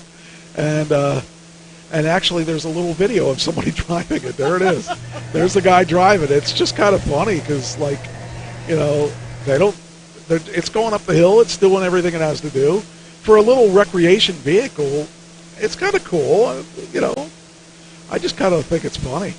I would like to have one of them.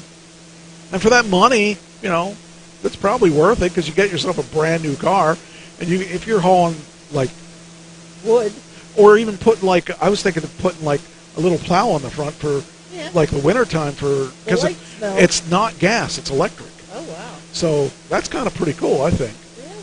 So that's a good one to end on. So there you go. You can have your own little car. All right, that's what I wanted to show last week, and I couldn't find the article because we were doing so much. And let me post this on the last couple things, and I guess we can let it go. And I knew you were going to do that. I just knew. Like my granddaughter. Yeah. Hey, that was her favorite movie. Of course it was. At that time. Of course it was. Oh, that didn't save, did it? Okay, make it save this time. Okay, now we'll put it in. And so you can have your own Jeep for, $3,000. As long as it's not black. Why? Why don't you like? Because it was a black Jeep that caused the accident. Oh, I get it now. Okay. I didn't understand what you were talking about. All right. And even though we backed into a red one. Yeah, how dare you? At least it wasn't gold. What's wrong with the gold one? Nothing's wrong with the gold one. Mine's gold. I know. That's why I said nothing's wrong with it. All right. And I do have a friend that has a black Jeep, and I said his was the Oh, okay. All right. Well, that's it for the day.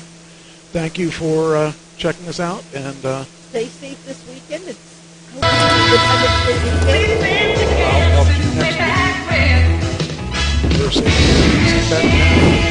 week.